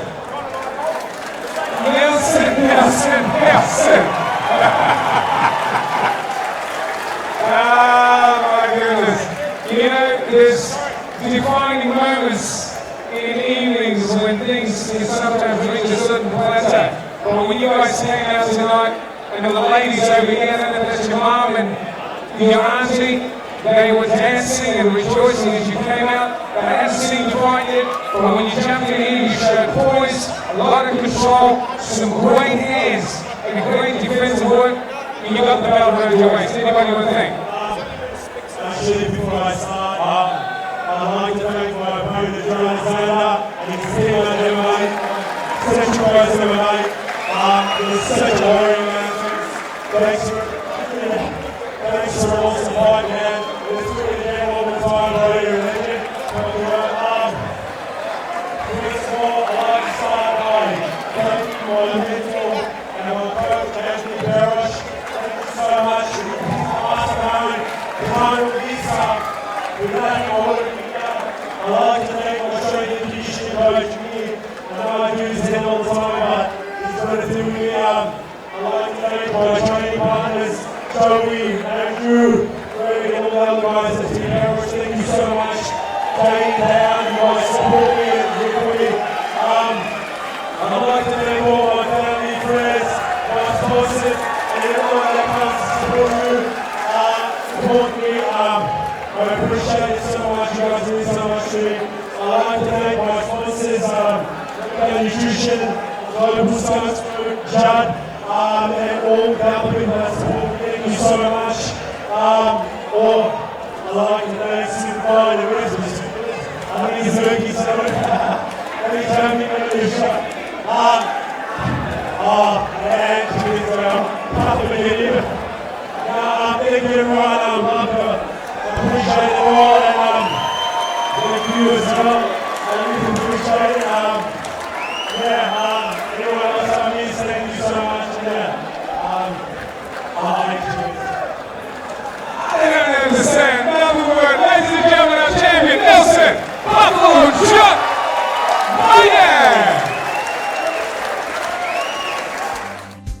Truso Supply Chain Solutions has been operating for over 10 years. We supply equipment to large, medium and small businesses, both nationally and state-based businesses. Fleet of 14 vehicles, no older than 5 years of age, clean skin and colour in white, no company logo, so we can interact with different businesses, represent your business as part of our own. So our services range from local PUD fleet, New South Wales country line haul fleet to interstate line haul fleet. Contact us at trueserve.com.au. Are you tired of dealing with tradies that don't turn up on time, won't tell you the cost of the job up front, and leave your place in a mess? Unfortunately, our industry is full of them. At Service Today, we are a team of home service professionals with a reputation for giving every customer the highest level of service and respect they deserve. We have a friendly team to answer your call 24/7, and with over 180 technicians on the road, we always have a technician nearby to assist you, guaranteeing same-day emergency service. Our plumbers, electricians, heating and cooling experts are highly trained and always carrying the essential parts to solve your problem.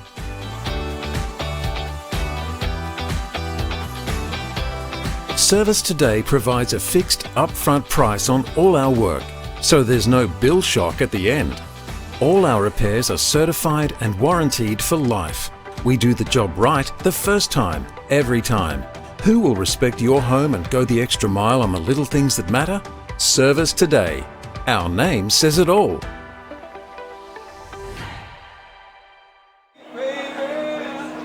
Ladies and gentlemen, with a fight record MMA of 15 fights, 10 wins, 3 knockouts and 6 submissions, ladies and gentlemen, a surfing champion, an MMA fighter, and now a celebrated television commentator and presenter. Ladies and gentlemen, please welcome into the cage, Richie Vachulet. Come on, give him a round of applause. Richie Vass. Oh, come on, give him a round of applause, yo! Yeah! Richie.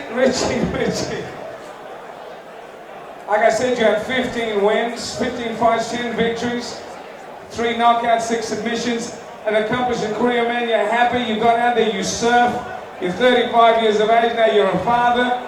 How does it feel being away from the cage? Do you miss it? Do you get itchy feet sometimes?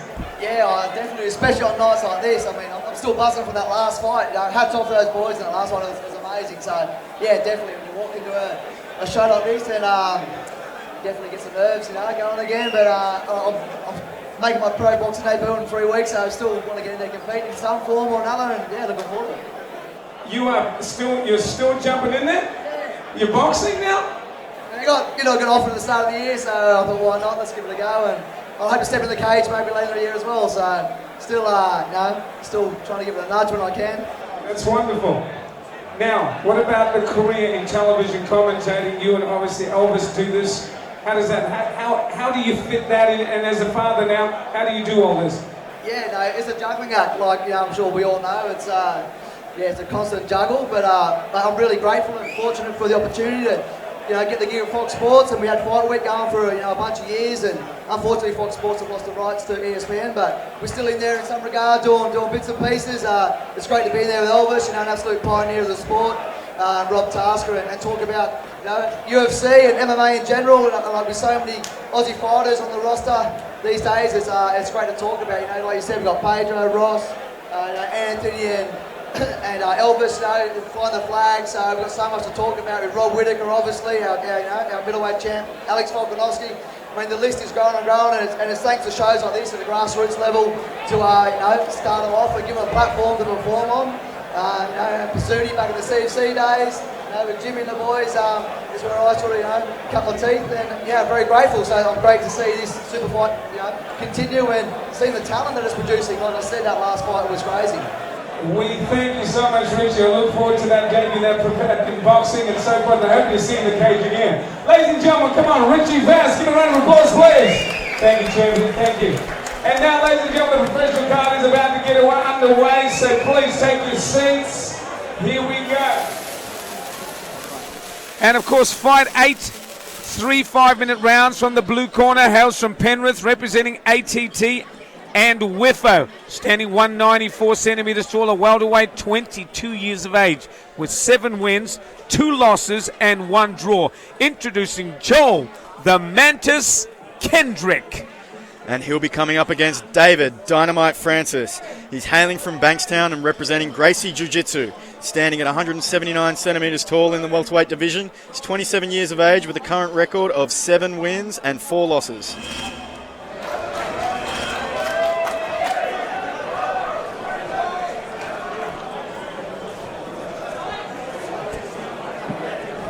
All right, Joel Kendrick versus David Francis in our professional bouts. Both guys very ready. This could turn out to be an absolute cracking fight. I imagine Joel's going to want to keep him at the end of his punches, keep that distance in. Francis stepping in with some overhands. Oh, big spinning back kick from Joel. Could have just missed around the side.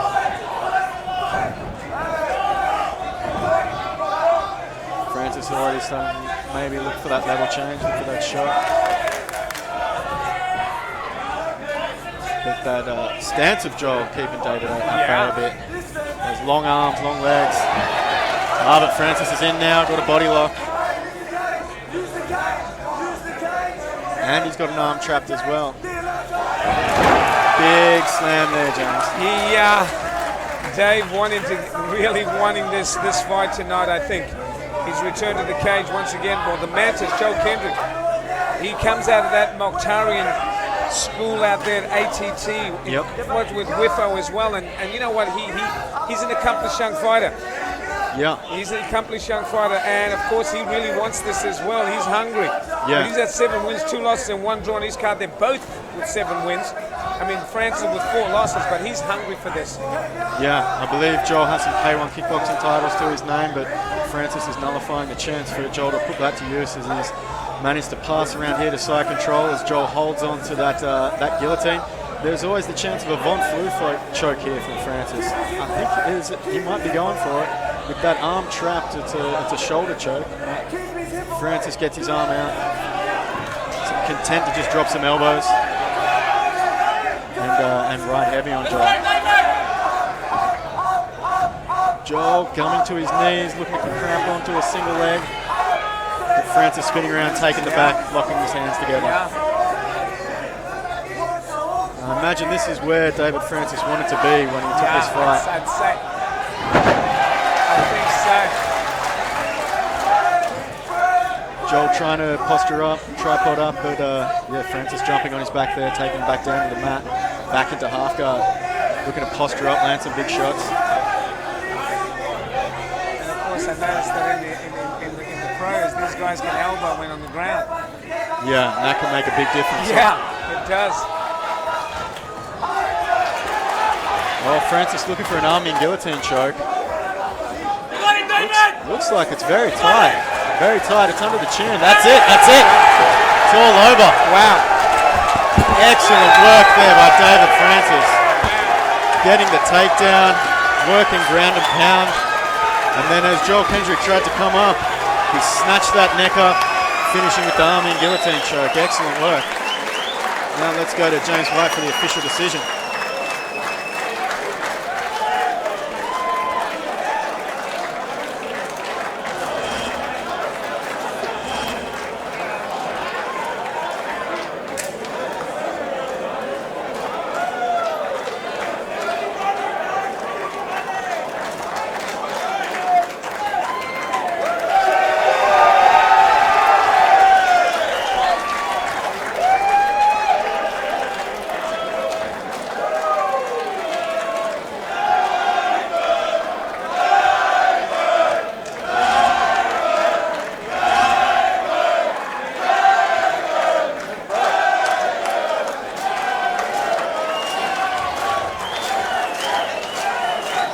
Final centering plays.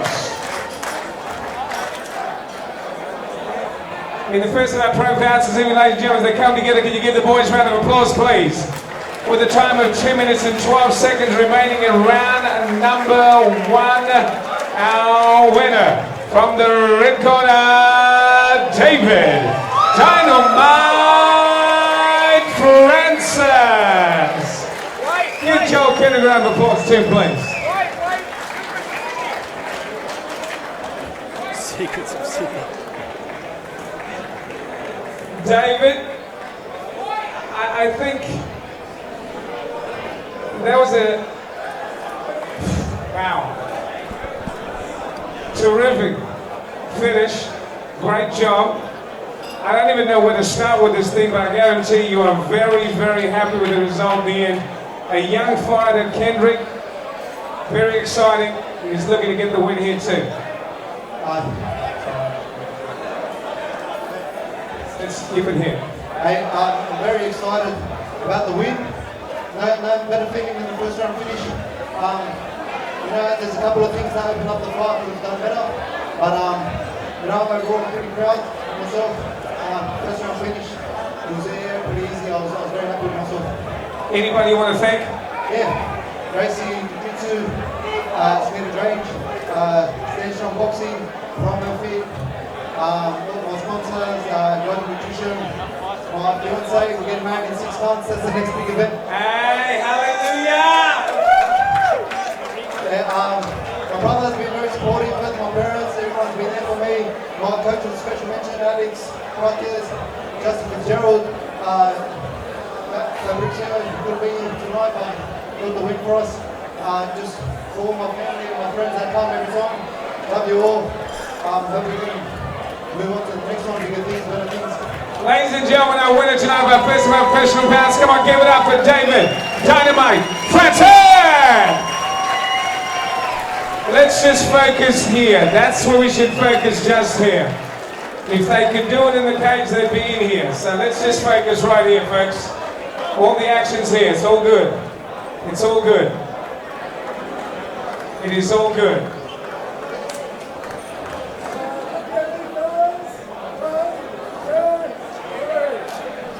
Don't forget, when you do this shit, you spoil it for yourselves. The next show, we don't want that. Let's just keep it clean. Fights in the cage. When it's done, go home. Make love. Be happy.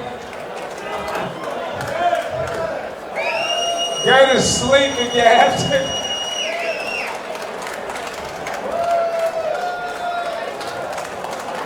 If you've been drinking too much, just go to sleep.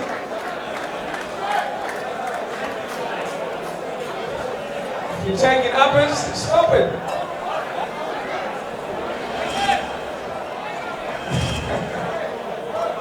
All right, before our next bout, which is a featherweight title, I would like at this time to bring into the ring, if you would give me your attention, please. He comes to us with a 7-3 record in the UFC. I have the pleasure, ladies and gentlemen, of introducing to you Tyson Pedro. Can you come and give me a round of applause, please? Tyson Pedro! Oh, come on, make some noise! Tyson Pedro! Tyson, thank you so much for that, bro. I really appreciate it. You know, you come up with 7-3 record. You fought in December of last. An unfortunate defeat, but you know what? The experience from that, I think, is insurmountable. You're coming off an injury, and of course, you're recovering now. Tell us what's been happening. Just had surgery three weeks ago, so I tore my hamstring this morning trying to put on my shoes. It's been a rough week, but it's been an awesome night of fight, so that's what I'm here for. Wow, you tore your hamstring this morning. My shoes. It's a crazy world. Your preparation since, obviously, the recovery. How long before we see you back in the cage? Man, it'll probably be a long time. You know, I don't want to rush it. It's a full ACL tear, so I want to make sure I do it right. But, you know, that's the game. You win some, you lose some. Sometimes you lose in front of the whole world. So is it been this time that's off with recovery? Do you get to reassess everything? Do you get to work out the different strategies and the way you want to come back the next time? Yeah, watching back on the fight, you know, you see the mistakes you made, you see what you can fix. It's you learn more from the losses, but you always want to win, get more money. It's been wonderful. The career of yours, I'm so excited. You know, I've been watching this the whole way through. You've been absolutely awesome. I wish you all the best. Recovery, please get that well, and we'll see you when you come. Take your time, of course. Tyson, thank you. Ladies and gentlemen, Tyson Pedro, please. Can you give a round of applause, please? Oh, come on, make some noise in here. Yeah! Thank you, Tyson.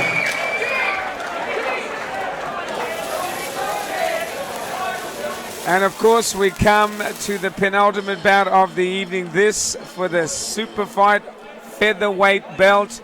5-minute rounds of action.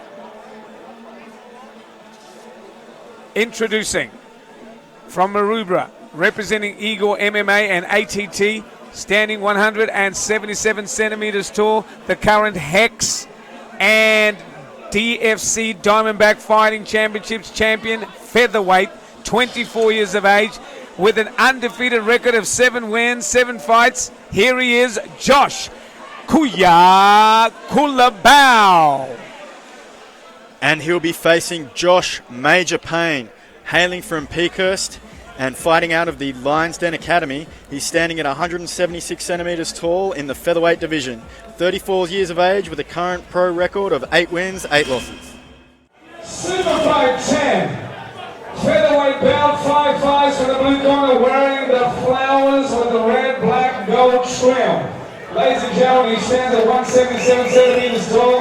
He's had 7 victories and undefeated from Eagles MMA and ATT. Introducing Josh Payne. And he's opponent to my left with the solid black and the gold trim. Lions Den Academy standing 176 centimeters tall, having 8 victories and 8 losses, 34 years of age. From the red corner, introducing Josh Payne. When the battle rings in charge of the action is referee Mark Christie. Here we go.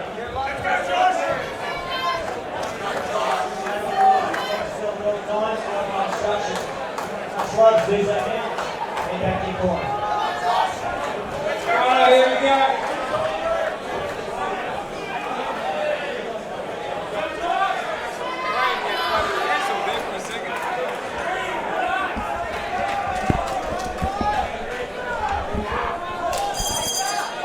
All right, here we are, featherweight title now.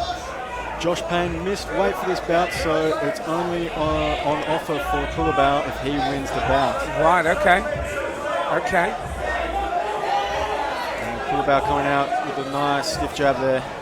He's fighting a very accomplished fighter here, Sonny. I got to tell you, because I just came off watching Diamondback Featherweight Championships, which I emceed in Adelaide, and Culibao was devastating, taking the title. Yeah, just hit a nice double jab there.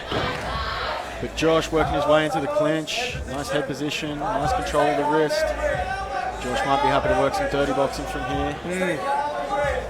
I mean, Josh has got to realise he's fighting a very accomplished and experienced seasoned pro in Josh Payne. Yeah, fought a lot of the stalwarts of Australian MMA, Josh Payne. Yes, he sure has. Oh, nice little hook there from Josh. Oh, big low kick there from Culibao, taking Major Payne's feet out from underneath him. It's the battle of the Joshes right here. Indeed it is. C&P, Culibao and Payne feeling each other out in the first round here. Big overhand there from Culibao. He's got good movement, he's controlling the centre of the cage well. Yes, he has. Backing off when Josh Payne there moved in. Missing with that jab there. Nice head movement from Josh Payne. Trying to hook and missing. Yeah, Culibao still controlling that centre of the cage. Now dropping down for a single leg, head on the outside, nicely done. Gets straight down, looking to pass the guard of Josh Payne. Trapping that left leg of Josh so he can work his way around. He trains out of Eagles MMA in Bondi Junction under some great tutelage out there. Eagle Pratt. Yeah, settling into side control, landing quick little elbows. Oh no. Wow. He was getting some height on those elbows. Josh latching onto a single, working his way back up to his feet. Well done. Great escape there from Josh. Oh, gets a right hand as they move away from the clinch. Back to standing. Good 1-2 there from Culibao on Josh Payne. Gets dropped. Culibao looking for the finish. He's swarming. Payne back up to his feet. He's down. Wow. That's it. That's all done. Wow. But look at, this is the type of guy that he is. Josh Payne back to his feet. Goes over there to see if he's okay. Wow.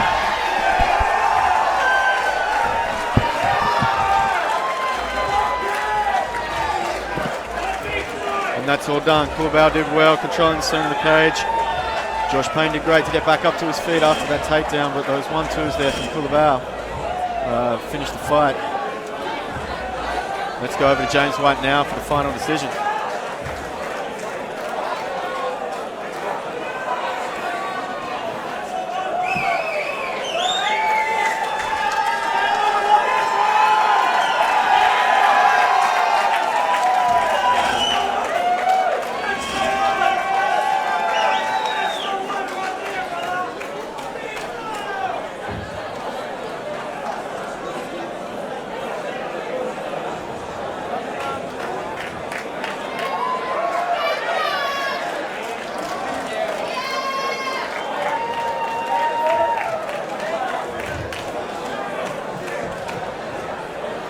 You too, seriously.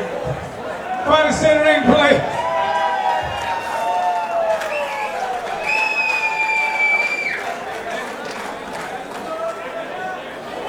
Give him a round of applause, please. Give Josh Payne a round of applause. Come on, somebody. Ladies and gentlemen, the time of 1 minute and 58 seconds remaining in round number 1. Our winner by KO and the new SuperFight Featherweight Champion, Josh Culibao.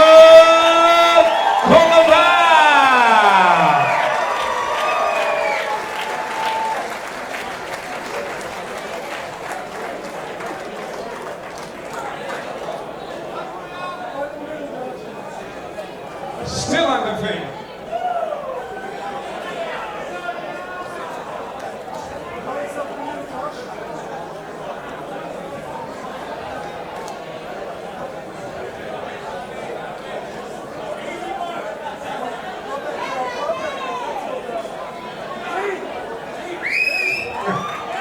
Team.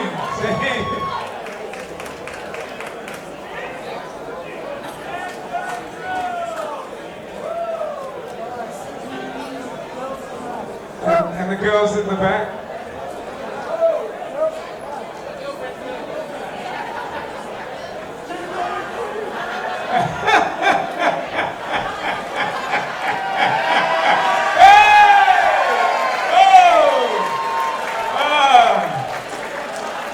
You got to bring the wife in there. I love it. Okay. Let's talk though. You ain't going anywhere, buddy. You ain't going anywhere. You have the belt. Diamondback, Hex, and you got the triple. You're the champion. How does it feel?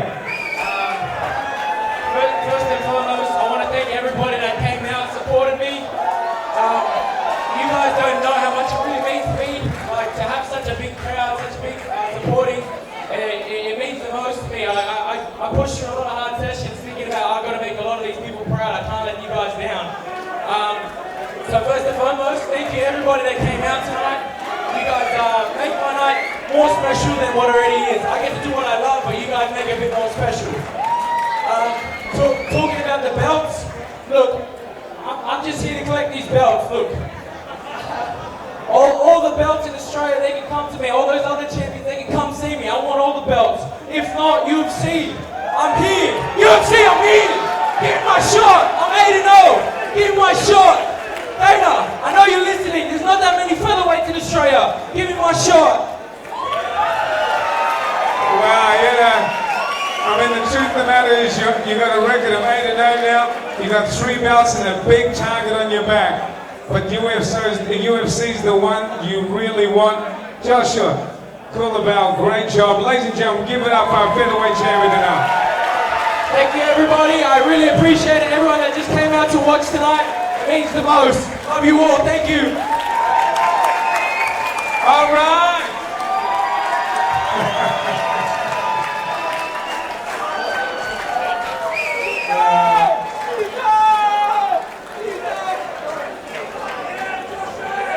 That's your husband, though.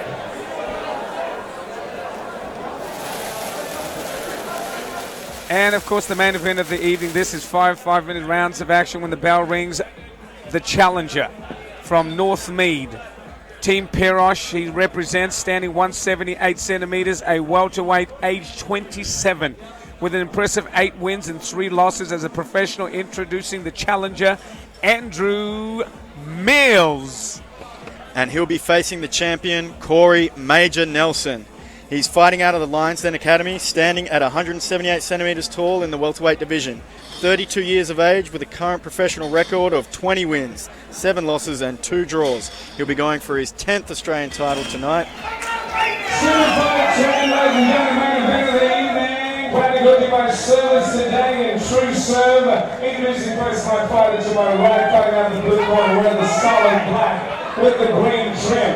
He stands at 178 centimeters and is 27 years of age with 8 wins and 3 losses, representing Team Perosh from Northmead.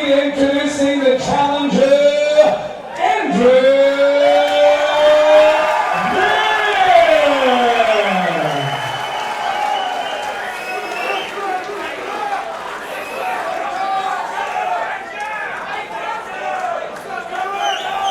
And his opponent to my left. Ladies and gentlemen, having held 9 titles throughout his career, he's the current reigning and defending welterweight SuperFight champion, standing 178 centimeters tall, with 20 wins, 7 losses and 2 draws from Heckenberg out of Lions Den Academy. Introducing the champion,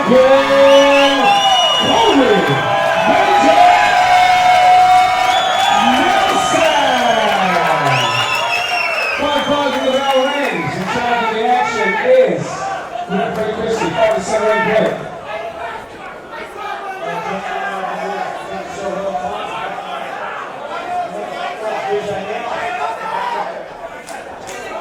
Are you ready? Here we go.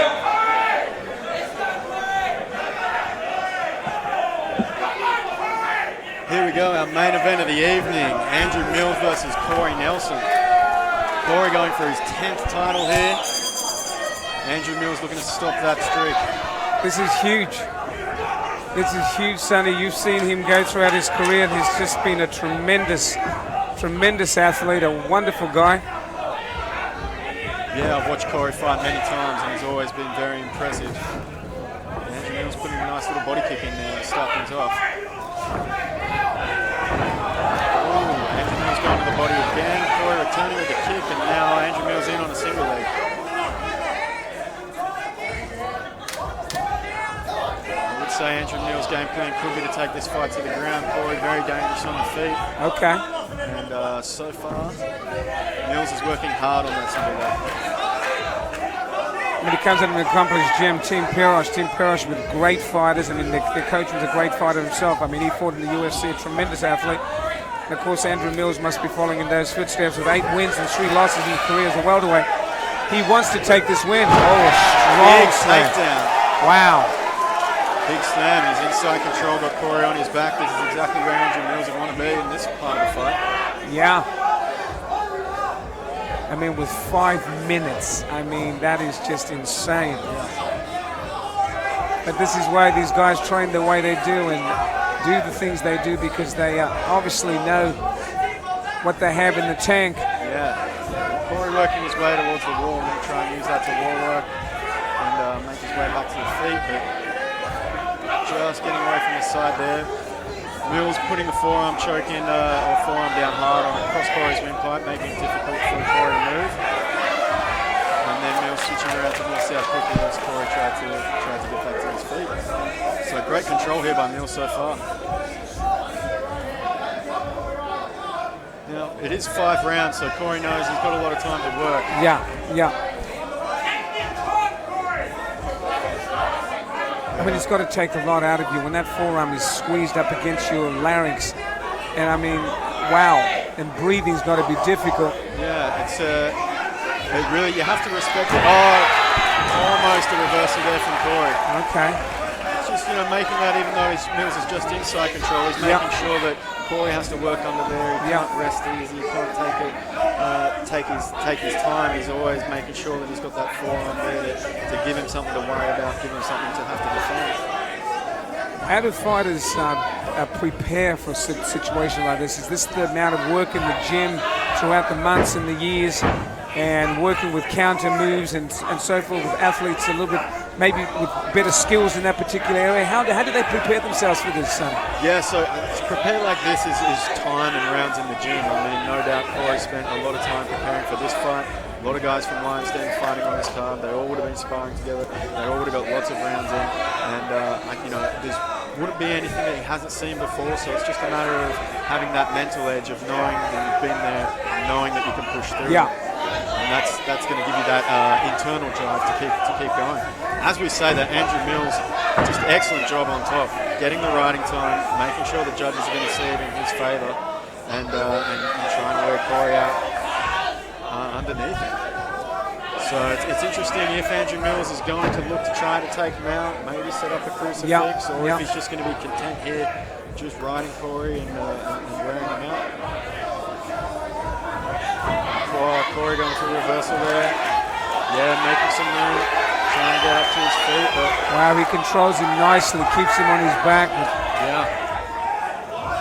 But I guess with time too, now this is the thing, 5 minutes is an extremely long time for somebody just working on top of you like that. Yeah. And each time Mills makes Corey go for an escape and fail, it takes a little bit more out of the gas tank of Corey. Yeah. Corey in a half guard, maybe trying to work to look into a knee shield, but also throwing little shots off the bottom. Little elbows there to the thigh by Corey, and elbow returned over the top by Mills. Now Corey in a knee shield, a better position to be in as he can create space. How much power can one produce from a position like that? I mean, from the ground. Still not a lot, you know. These little shots are really just to wear away at the opponent a little bit and look active in the eyes of the judges and the referee. 10 seconds. At the end of this round, I have to say that Andrew Mills is going to be pretty happy with that start. Although Corey not stopping off his back.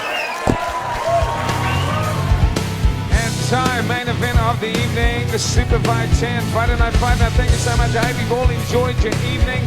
Thank you to all our sponsors, of course. This is Mills and Nelson. Coming up, round number 2 scheduled for 5 rounds of action.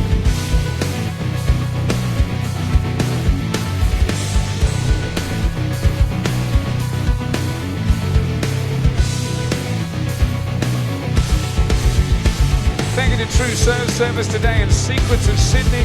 Club Punchbowl for making tonight possible. Don't forget the 26th of April. Once again, SuperFight 11 gets back underway in the cage. In the meantime, thank you to our SuperFight ring girls, Shay and Danny. Thank you to WKBS staff. Seconds down, seconds out. Round number 2, main event of the evening, Mills and Nelson. So I have to imagine the advice between rounds there for Mills would have been more of the same, and maybe to posture up and get some bigger shots in with those elbows. What does Corey Nelson do in this? How does he change strategy to be able to get this? Look, I'd say he would have been predicting that would have been the strategy, so he knows now definitely that's what Mills is going to be looking for, so he just needs to keep his distance and keep Mills on the end of his punches and kicks and not overcommit to any big strikes. As we say that, Corey getting a nice little overhand. Where Corey's going to want to keep it. Mills in on a single leg. He's going to want for that takedown straight away. Nice back trip on Mills. And we're back down to the ground. Didn't take that long. Which is where I think Mills really seems to find his range and strength. I mean, Corey wants to take it to stand. You can tell that when he gets up there, he's very focused and. Now Mills kept tight in the first round in these positions, not doing too much damage. Interesting to see here if that strategy has changed, if he's going to try and open up a bit more. The issue with that though is as you do open up more 4 strikes, the opportunity to escape also opens up a bit more. Okay. So he might just be happy keeping it tight, just doing enough as possible to stop the stand up and get up on the judges' scorecards. Yeah. I mean, finding these days, a lot of these shows now, a lot of these fans are becoming real aficionados. They're really starting to understand what's going on the ground and stand up, and they seem to not mind, because I knew early in the piece, people used to get crazy about people going to ground because they don't know what's going on. Yep. And now they seem to appreciate that. Yep. As we say, that Mills passing Corey's half guard, getting into side control. Getting that forearm in across the throat of Corey Nelson. Corey using the cage, trying to create some momentum to stand. Corey getting that underhook now, maybe looking to come up on a single leg. Looking for a deep half sweep. Looking for a leg lock. Corey Nelson using a leg attack to create a scramble. That was exciting. That momentarily just...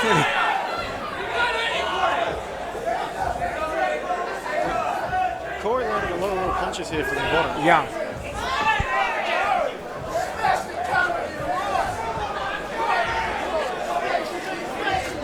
And Corey stretching Mills out there in full guard. Yeah. Wow. Corey working between putting foot on hips and Yeah. got his right leg. Wow. He's standing back up. This is what the crowd are looking for. A lot of Corey supporters here in the audience. Mills straight back to that single leg, immediately getting the takedown. Tremendously strong on those takedowns is Mills. Yeah. Yeah, he's been able to get those, as soon as he's in on those single legs, he's been able to finish.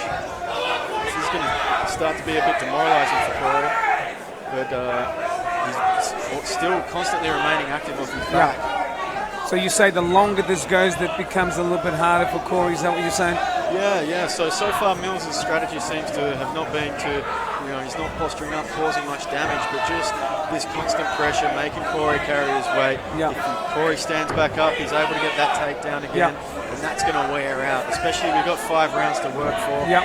He may not want to start opening up until the 4th round. Yes. The other danger with that is each round starts on its feet, where Corey's going to be happy to lay some big shots in. Yeah.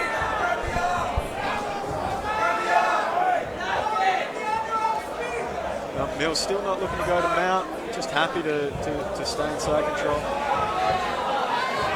Maybe looking for an Americano on that far arm. Potentially. Corey with the underhook there. Using it to get up on his hips, get to his knees, maybe trying to get the single, but Mills shut it down beautifully. Circling around to north-south, and before Corey gets a chance to get to his knees completely. And just those little elbows. Yeah. Just short little. A bit bigger one there. Corey, nice work, regaining quarter guard. Oh, switching into a heel hook. Now turtling up. Mills opening up a bit more from that leg attack. And Taking a lot of work in this, Sonny. Yeah, rolling through but ending up in side control. And somebody's got some blood coming from somewhere. Corey up on his knees. Oh, nice little reverse elbow from Corey. But Mills happy inside back just to put those little shots in.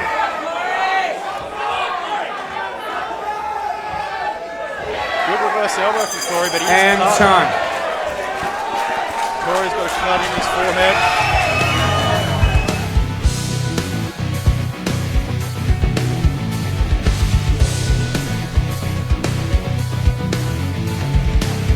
For those watching SuperFight 10, this is the second round scheduled for 5 rounds of action in the main event of the evening. Andrew Mills versus the champion Corey Major Nelson for the SuperFight welterweight title.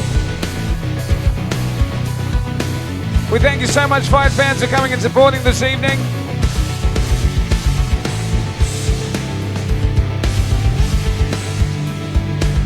Thank you to our sponsors, True Serve, our service today, Secrets of Sydney, and of course, Club Punchbowl. Most of all, you fight fans and your support. Coming up, round number 3, scheduled for 5 rounds of action. Seconds down. Seconds out. Round 3.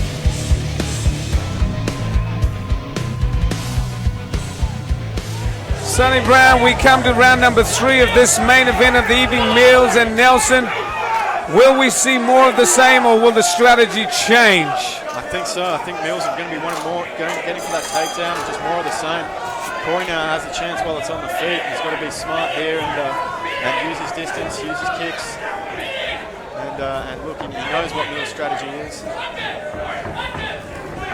and a nice flow there from Corey, but Mills gets in. Mills got the body lock up against the fence. Maybe looking for an inside trip. Mills good head position, outside trip. Extremely strong. Straight back down. Yeah. He's getting those takedowns straight off the bat. And again, Mills good head position. Getting that arm across the throat, the forearm across the throat of Corey. Corey in half guard, working those heel kicks to the thigh and calf of Mills. It's staying active, but while Mills is on top of him, he's still going to be seen as winning in the eyes of the judges. What does a fighter do in a situation like this? Because you've got 3 rounds of this. Does this wear you out to such a place where sometimes you just have to go, result, what do I do? It's going to be tiring. I mean, Mills passed now into here, full mount, through the leg laces in. Some of Corey's best scrambling has actually come off his leg lock attempts. Yes. You know, maybe go back to another leg lock attempt and try and use that to get the stand again. Yeah. And bail on the leg lock once it creates that scramble. But at this stage, he's in the shield, and Mills is just more of the same. So we saw the previous 2 rounds. It's very difficult for Corey to get up from here. Now Corey in full guard. And he's breathing profusely from his left eye. His eye, cut above the head of Corey. Yeah. But I mean, he's tough. He's seen it all, so I don't think a little bit of blood's going to bother him at all. Oh, an attempted armbar there by the things, but Corey tried to go for it. Let's see what Corey's doing off his back. He might look for an armbar, might look for a triangle choke. Throws an elbow there and misses. Look, he's certainly staying active with these shots off his back, and that could open up a submission opportunity. Still just middle shots from Mills on top. Yeah. Nothing big with too much power, but it's just the constant pressure. Trying to create space there. Nice little elbow there. Very nice elbow. Pushing the head away of Mills to get him to react and drive back in. And then as he slid it across, he dropped it. And another one. He does it again. Those high chance of cutting Mills with those. Yeah.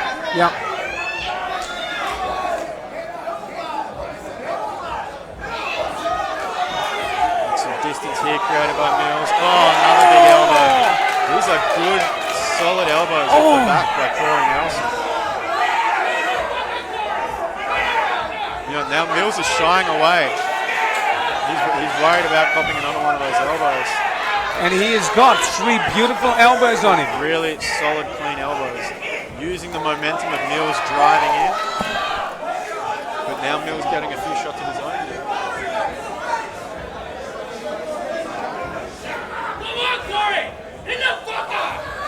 Corey staying in full guard. You can see Corey's locking up or had locked up his right leg now, switching to half guard. You know, when he's got those legs locked in full guard, he's not trying to stand up at that stage. He's happy just working those elbows there.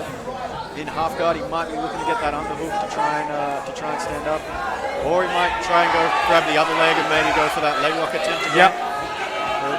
But Mills just with that crossface now, just driving his shoulder into the throat of Corey Nelson. Putting his hand over the mouth of Corey Nelson to drop that elbow. Another nice post and elbow off the back from Corey. That's been an effective weapon of his in this round, really. Yeah, those are powerful elbows.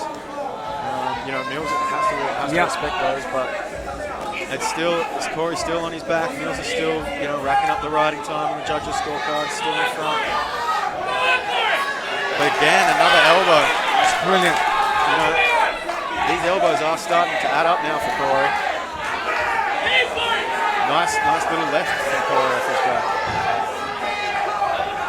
Another little elbow. That is 5 elbows. Yeah. Impressive from the ground. That is amazing. Yeah, he's finding the range of those elbows. And of course, Mills looks like he's getting frustrated, wanting to now. Mills 10 seconds. Keep that head 10 down seconds. Nice body head there from Mills. Good elbows from Mills to finish this round. He's opened up a bit at the end. And time. Wow, ladies and gentlemen, Mills and Nelson, come on, somebody make some noise. Main event of the evening.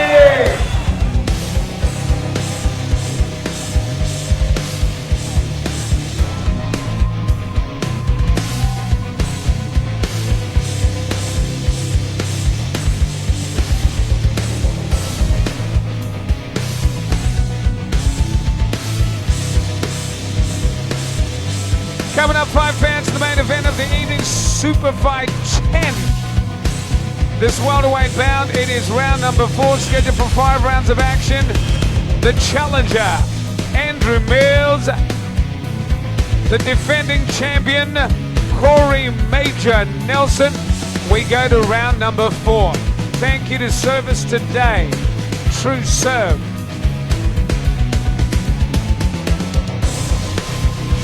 Seconds down, seconds out. Secrets of Sydney.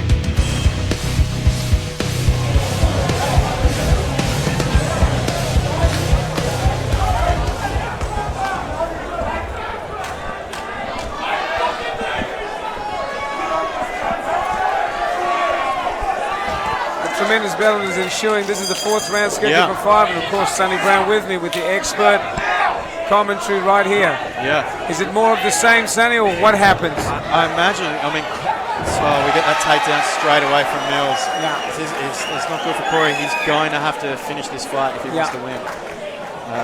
But we're back. It didn't take long at all. We're back in the same position.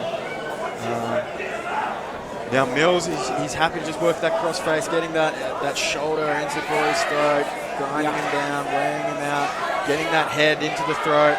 You know, I imagine there we go, the forearm across the throat. Mills quite happy to do that. Yeah. And Corey really needs to, those elbows he was working last round, go back to some of that and really go for everything he's got in these last 2 rounds. Yeah.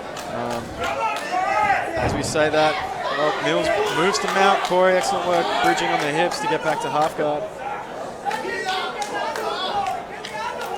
And Mills just happy to keep his weight down in half guard. He might be wary of getting too much distance again because of those elbows. Tight passing straight through to mount by Mills. Let's see what he opts to do from here.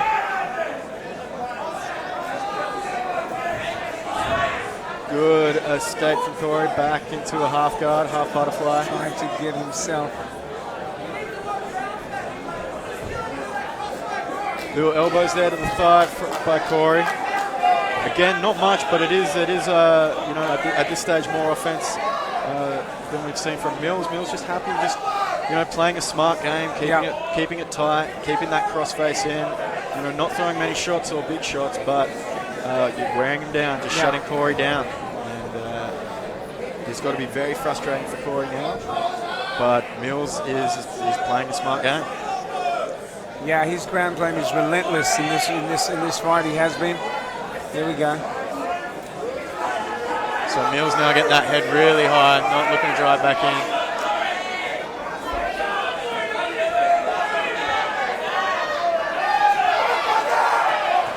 Mills throwing some little shots. Corey pushing off that chin. Maybe trying to land some shots again from the bottom.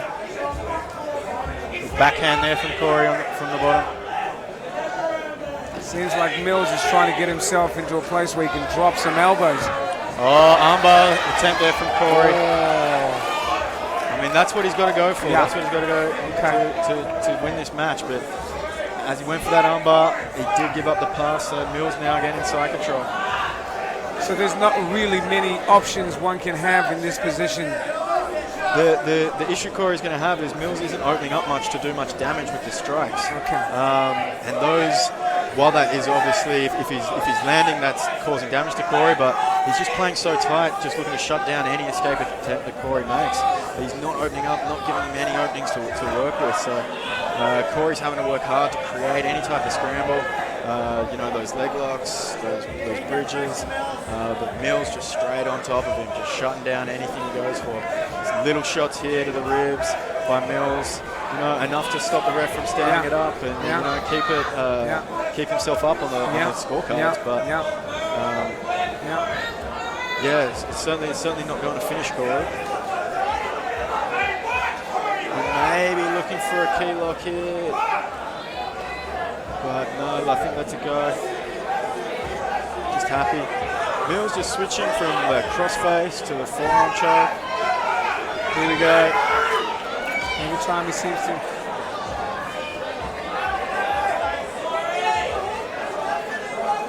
Again, back with that forearm. Just keeping that down on Corey's chin. Nice little elbow there from Mills. Now he really should be opening up with more of those. More of those elbows needed the body. This is where he could turn it on a bit more. Yeah. He's still low risk with those short elbows and knees, but cause more damage. Corey now got the lockdown. Maybe can try and whip up, get an underhook. Yeah, that's what he's going for. Had the hips up, but used it to get into full guard. Still 10 seconds. not much offense from either guys this round, but Mills obviously dominating with position control.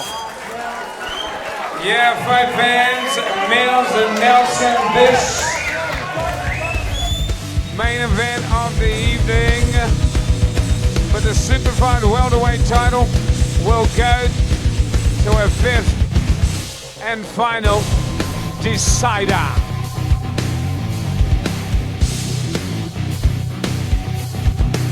You've been entertained at a SuperFight night. SuperFight 10 coming up, SuperFight 11 on the 26th of April. Same place, same time. Love to see you back.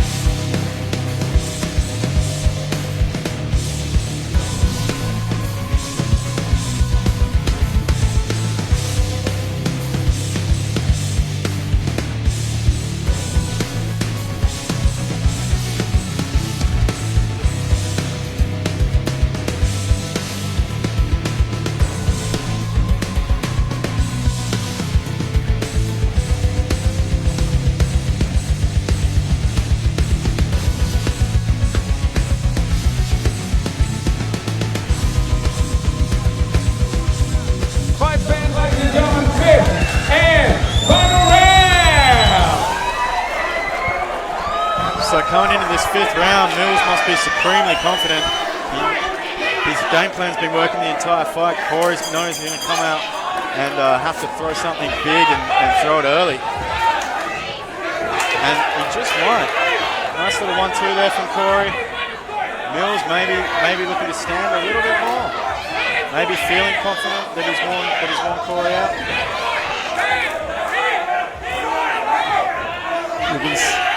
You can tell Mills wants to shoot, actually. Really, he's thinking about doing the same thing. But this is the longest they've had to stand. Yeah, this is the longest they've had. Corey has the time now to work in his wheelhouse. Nice overhand.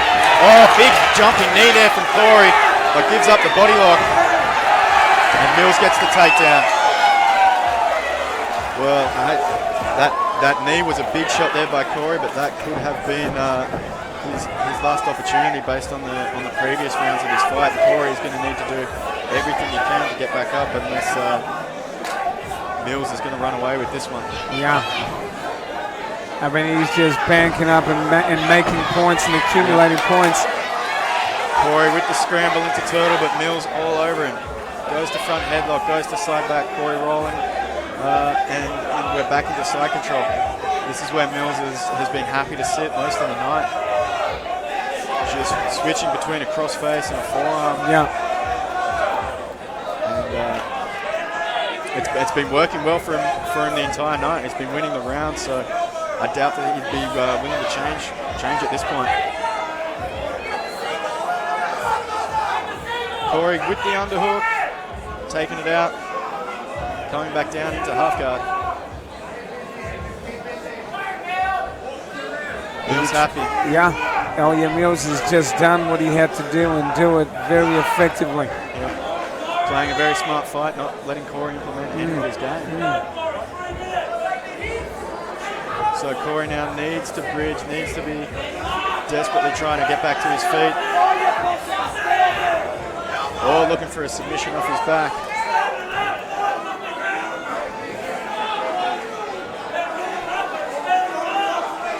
Corey could work to get that underhook. They're screaming for him to stand him up. Yeah, of course, Corey, a lot of audience members in here supporting him. Yeah. And now when it's not looking good for him, so.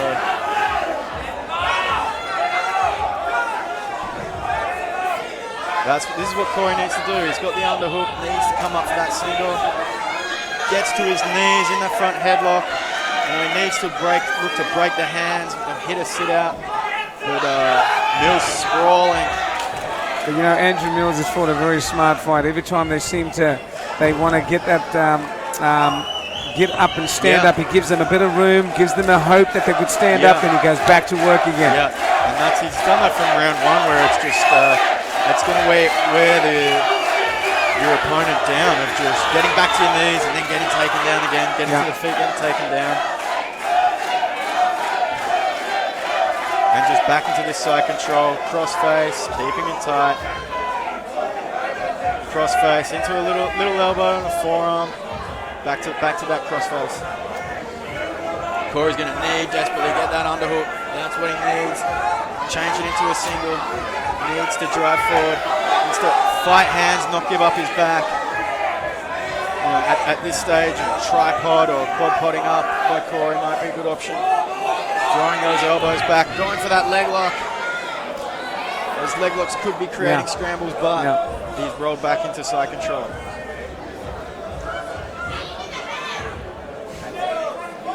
Knees in the head, not legal here, so on the ground, so no option here. Okay, so that would not be. Okay. Now again, that single attempt by Corey, he's got him in that front headlock position with Mills sprawled out. Mills trying to throw some Mills to the body. Corey needs to circle, but he's rolled back down into a side control. As we move into the final moments of this fifth and final round, Mills and Nelson. It has been a very commanding and controlling fight by Mills. Yeah, controlled it the duration of the bout. Corey now again working this underhook, trying to get to a single leg. He's been trying this the whole round. He gets close, but Mills able to shut it down. Yeah. That's been the story from pillar to post of this entire fight. Very smart fight by Mills. And that'll be it. There it is. There it is. Main event of the evening. Of the SuperFight Welterweight Title 5-minute rounds of action. We got the judges' scorecards. Andrew Mills, the challenger, and of course the defending champion, Corey Major Nelson. SuperFight 10. Ladies and gentlemen, give the boys a round of applause, please.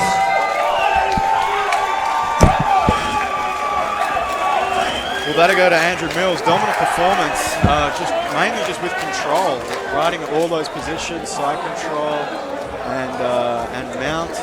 Corey was able to do a little bit of damage off his back with those elbows in some of the middle rounds, but overall it was just all Mills.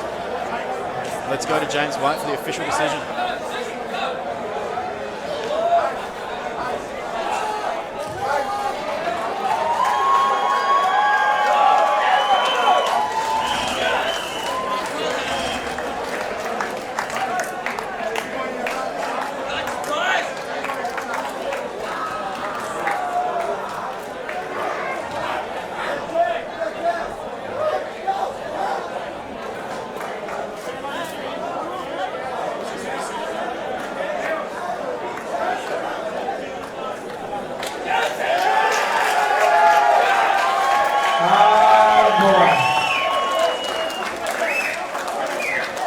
Ladies and gentlemen, you give Andrew Mills and Corey Nelson a round of applause, please, for a great bout.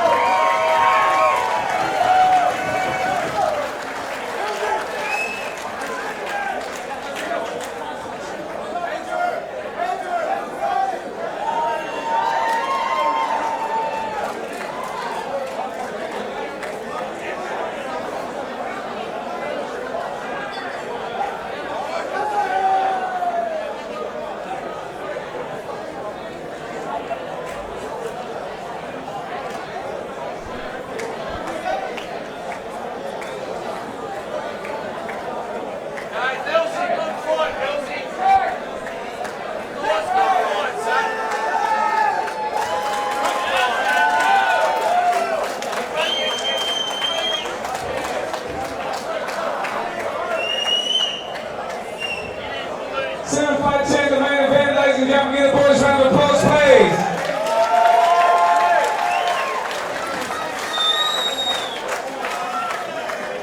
Judge gets scored about 45-50. Judge Sully scored about 45-50. Michael Bella scored about 45-50. Ladies and gentlemen, and new SuperFight 10 Welterweight champion,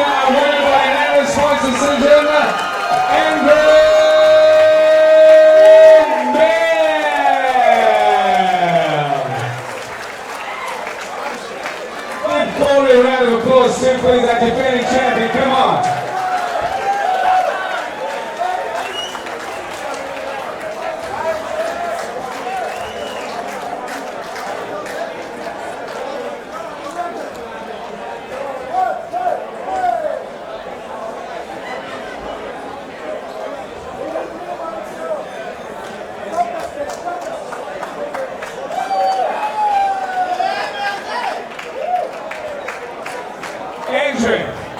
Nice shiny red welterweight belt. It's all yours tonight, sir. Hang on, I gotta get some. Okay, all right.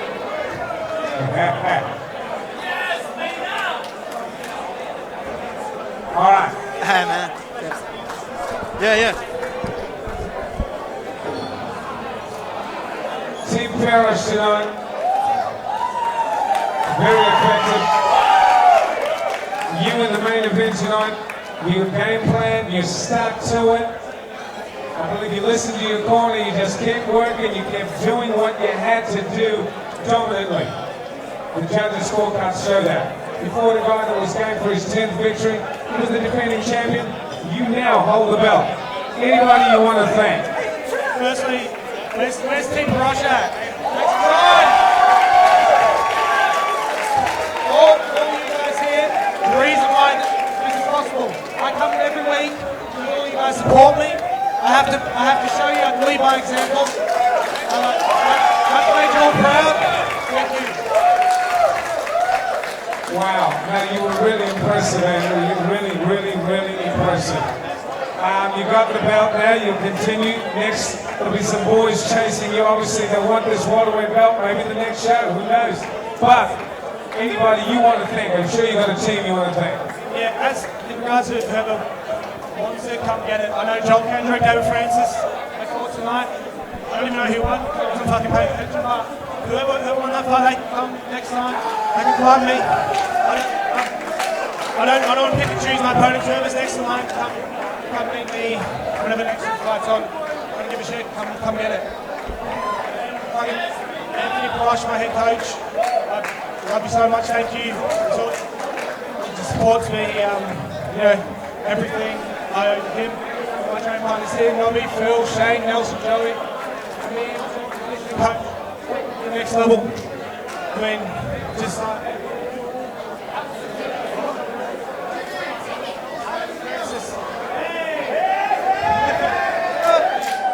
we got ourselves a challenger.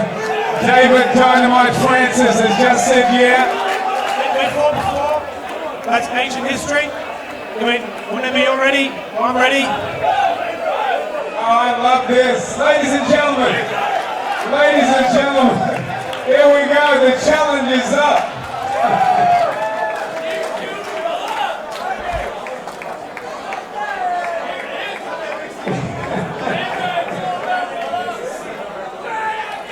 So when the challenge is out, David Francis has said he'll accept the challenge, and that's wonderful. This is going to be fantastic this time around. But in the meantime, put your hands together for our new SuperFight Welterweight Champion, Andrew Mears! Ladies and gentlemen, thank you so much for coming out tonight. I hope you had an enjoyable evening. SuperFight 11 is on the 26th of April. Same place, same time. See you then. Good night, good night, good night.